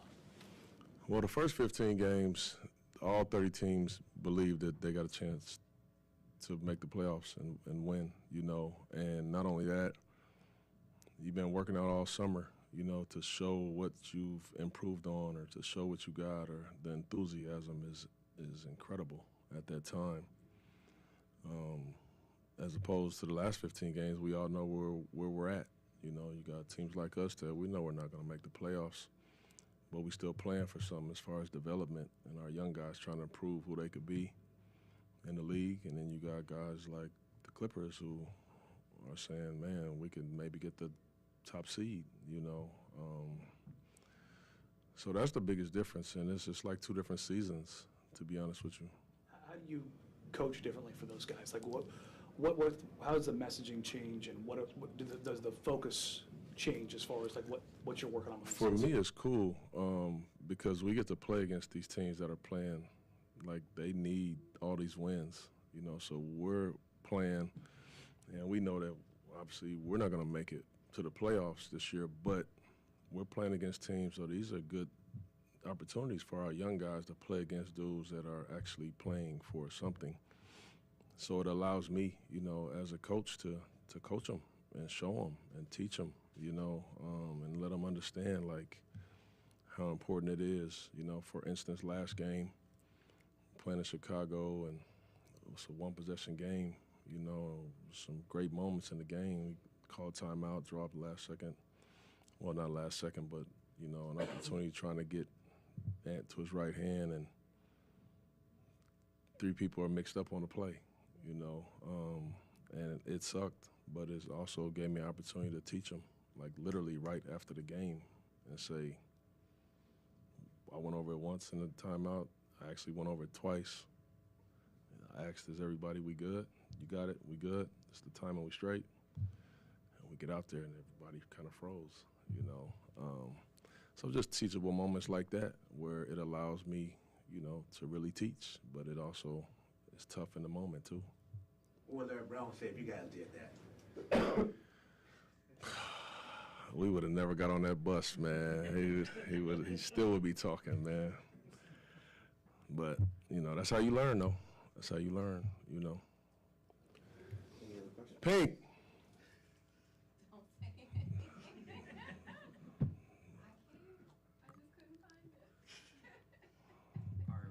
Any of y'all like got a lot of family members, and any family members that's always late to stuff? Yeah. Okay, I just wanted to know. That's all. All right, there's Coach Billups down at the press conference. He asked a question there at the end. You ever have any family members who are always late to stuff? And, yeah, her name's Mom. Shout out to my mother. Love her to death, but punctuality, not her greatest trait. We have a joke when I was a kid. I always would have to tell my mom that baseball practice was a half hour earlier than it actually was, so I got there on time. Bless her heart. She's the best. All right, we're going to take a quick break here on Blazers Game Day. When we come back, we're going to hit you with some Coors Cold Hard Facts. Still got our keys to the game coming up a little bit later as well. Chad is standing by. He'll have your pregame show at 6 o'clock, and then 7 o'clock here on Rip City Radio. It'll be Blazers versus Clippers. Travis Demers and Michael Holton on the call. Chris Burkhardt here, up outside entry C31, up next to the Pines. Come say hi if you're in the building. Game day rolls on your home, the Blazers. Rip City Radio, 620.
Welcome back into Blazers Game Day. Chris Burkhart here. Across from entry C31, next to the Pines, up in the 300 level of Moda Center. If you're inside the building, come say hi. You can sit next to me. There's an extra headset. I might even let you on. Who knows? You gotta be real nice. Gotta be real nice to get on, though. I don't bite, though. I will say hi. I'll take pictures. I'll sign autographs and devalue whatever piece of merch you'd like me to devalue. I'll do it all. I'm a man of the people.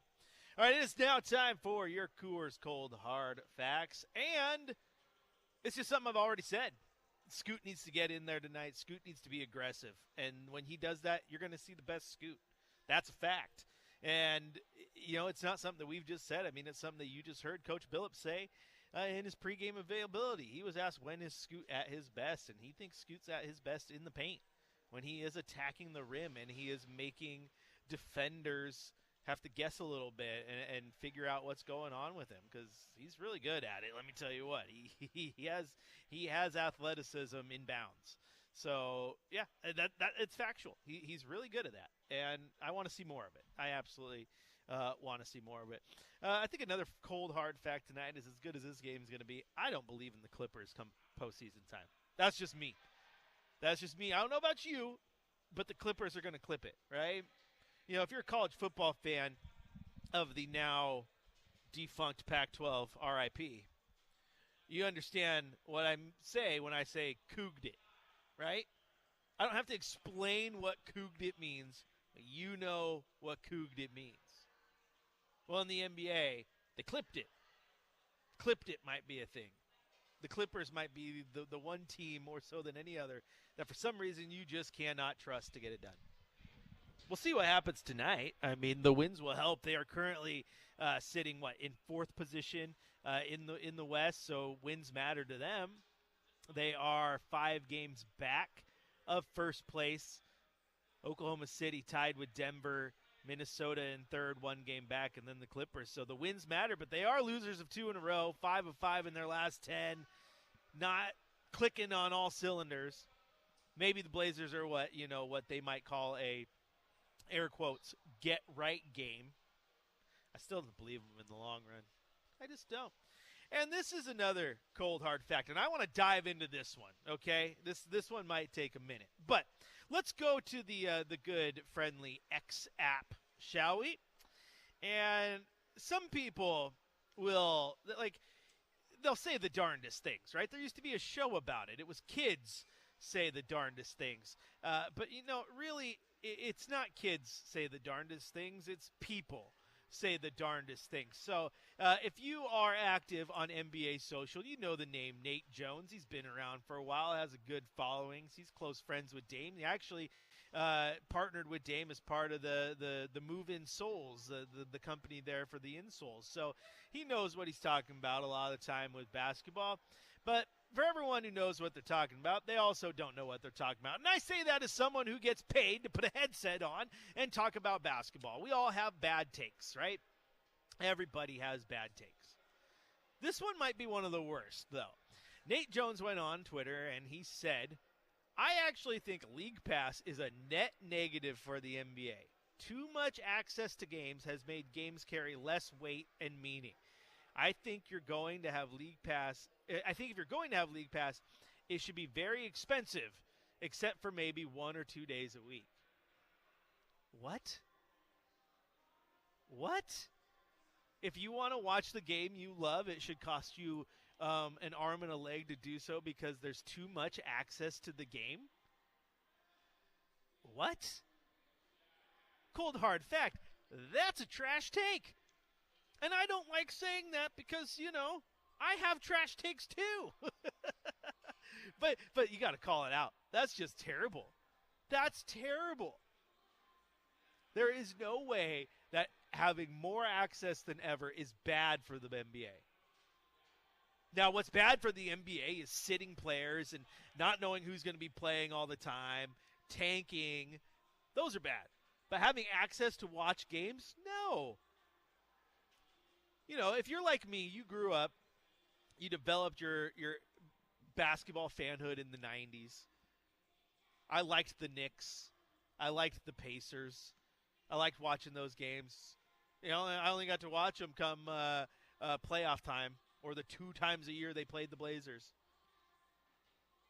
So I lived, my Reggie Miller knowledge was off playoff lore, right? So, but you're telling me it's a bad thing if back then a kid could have turned on his app on his phone and watched Indiana Pacer games in the height of Reggie Miller out of market, right? You could watch Knicks games. Like, it's terrible. It's just a terrible take. Truly is. I know so many fans who love the game of basketball, and because of the ease of access, love it more than they ever have. And on nights when the Blazers ain't playing, NBA League Pass is on, and they are watching a random Orlando Magic versus Boston Celtic game because they can. And that's bad for the league? No, you know what it's bad for? It's bad for people who have felt like they have been exclusive, the ones that the guys who sat on radio, and I say that as a guy who's on radio right now. But for the longest time, right, it was like, I'm the radio guy. I know more than anybody because I watch the games. Well, now anyone can watch the games, and now anyone can start a podcast, and now the world is realizing that there's a lot of smart people out there who know what they're talking about and enjoy the game. Don't feel threatened by it. Welcome it, man. It's awesome. It's awesome. The fact that as a consumer, you can go turn on the radio, or you can listen to this in podcast form. You can go listen to the Trailcasters, the podcast that I do with my buddy Keith whenever he actually wants to record one. But access to the sport that we all love is bad. It's a bad take, Nate. And I usually like his takes. He's pretty solid head. He knows what he's talking about. That's a bad take. The NFL, look at the NFL like Sunday Ticket and its package. That thing, the NFL is more popular than ever. And how many people? I'll tune in even when the 49ers aren't playing. I'll watch a game because NFL on TV itself, I think is terrible, right? They'll put the worst game possible on local access. You have CBS, NBC, Fox. They'll put like one game on, but this year I bought the Sunday Ticket, and it's like, sweet, I can watch anything. And I've had this conversation with Chad. Like, football is a weird sport. Like, I love watching it, even if my teams aren't involved. College football, too. Oh, Oklahoma's playing Oklahoma State. Oregon's not involved. I'm going to watch because the access is there, and it makes it fun. March Madness is going on right now. How many people have their TV screens split or their computers split so they can watch multiple games at one time because the access is there? That's great. Look at what F1 does with F1 TV, right? F1 TV, what, $90 a year? To have access to every single race, to every single camera. Like you can decide how you want to watch your broadcast if you have F1 TV. You can watch the actual TV broadcast, or you could choose just to watch the camera that's inside Lewis Hamilton's helmet for 50 laps. Or you can do what I do and pop up 20 different screens on your computer and watch every single driver's cam. The access is unlimited, and it's made me a bigger F1 fan because I can watch more, see more, understand more. So, cold, hard fact. Nate Jones's take was trash with a capital T. I've just never seen anything like it. To suggest that having more access to watching the games you love is a bad thing. That's crazy to me. That's crazy. You know what more access does? More access creates more fans. More fans creates more money goes back into the product, then in the long run creates better product. I'm a firm believer, and I have said this since day one on this radio station before. I don't think there's an excuse for teams to not have like 100% distribution in a local market. You should be able to turn on any team. If I am in Denver, I should be able to turn on whatever local station has it and watch a Denver Nugget game. Same here. Remember growing up with games on KGW? It was awesome. It was awesome. Like, how many people grew up Atlanta Braves fans or Chicago Cubs fans because of the way distribution worked and Turner Broadcasting and WGN were on every single TV station everywhere in the country? Right? I loved it because I could get home from school, and at 2 o'clock in the afternoon, 3 o'clock in the afternoon, I could turn on a Cubs game. That was awesome. Didn't have to wait till 7 o'clock, 7:30 for the Seattle Mariners game to start. back on, what was it Fox Sports Northwest, or it's gone through many name changes, and it made me a bigger baseball fan. If it wasn't for the way TNT or Turner did it stuff, I would have had no idea who David Justice was in 1995, right? Like John Smoltz. Like who's John Smoltz? Greg Maddux? Tom Glavine? Chipper Jones? Distribution's a good thing. Absolutely, it's a good thing. It makes it fun. You get to know all the ins, all the outs. There's just no way that it's a bad thing. And then to suggest that, no, but if you want to watch all those games, if you really want to be the kind of guy that watches every single Blazer game, you need to pay more money. Bro, get out of here with that elitist nonsense. Again, I like you, Nate. I retweet you quite a bit. I engage with you. I love your wrestling takes. Oh, boy. The take on distribution, though.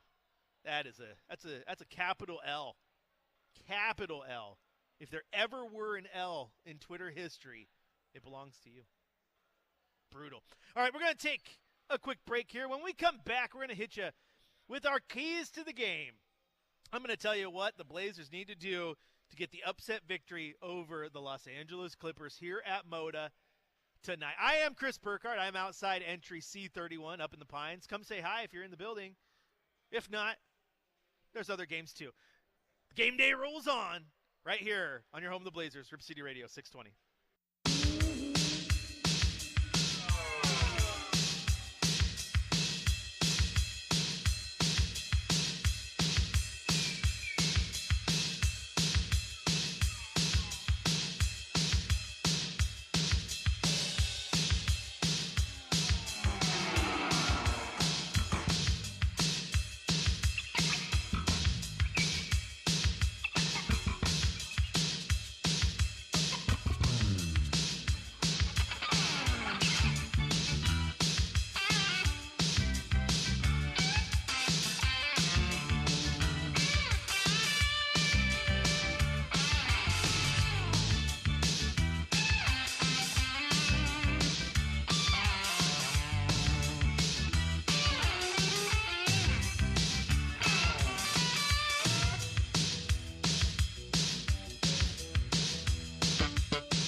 Welcome back into Blazers Game Day. It is now time for your keys to the game.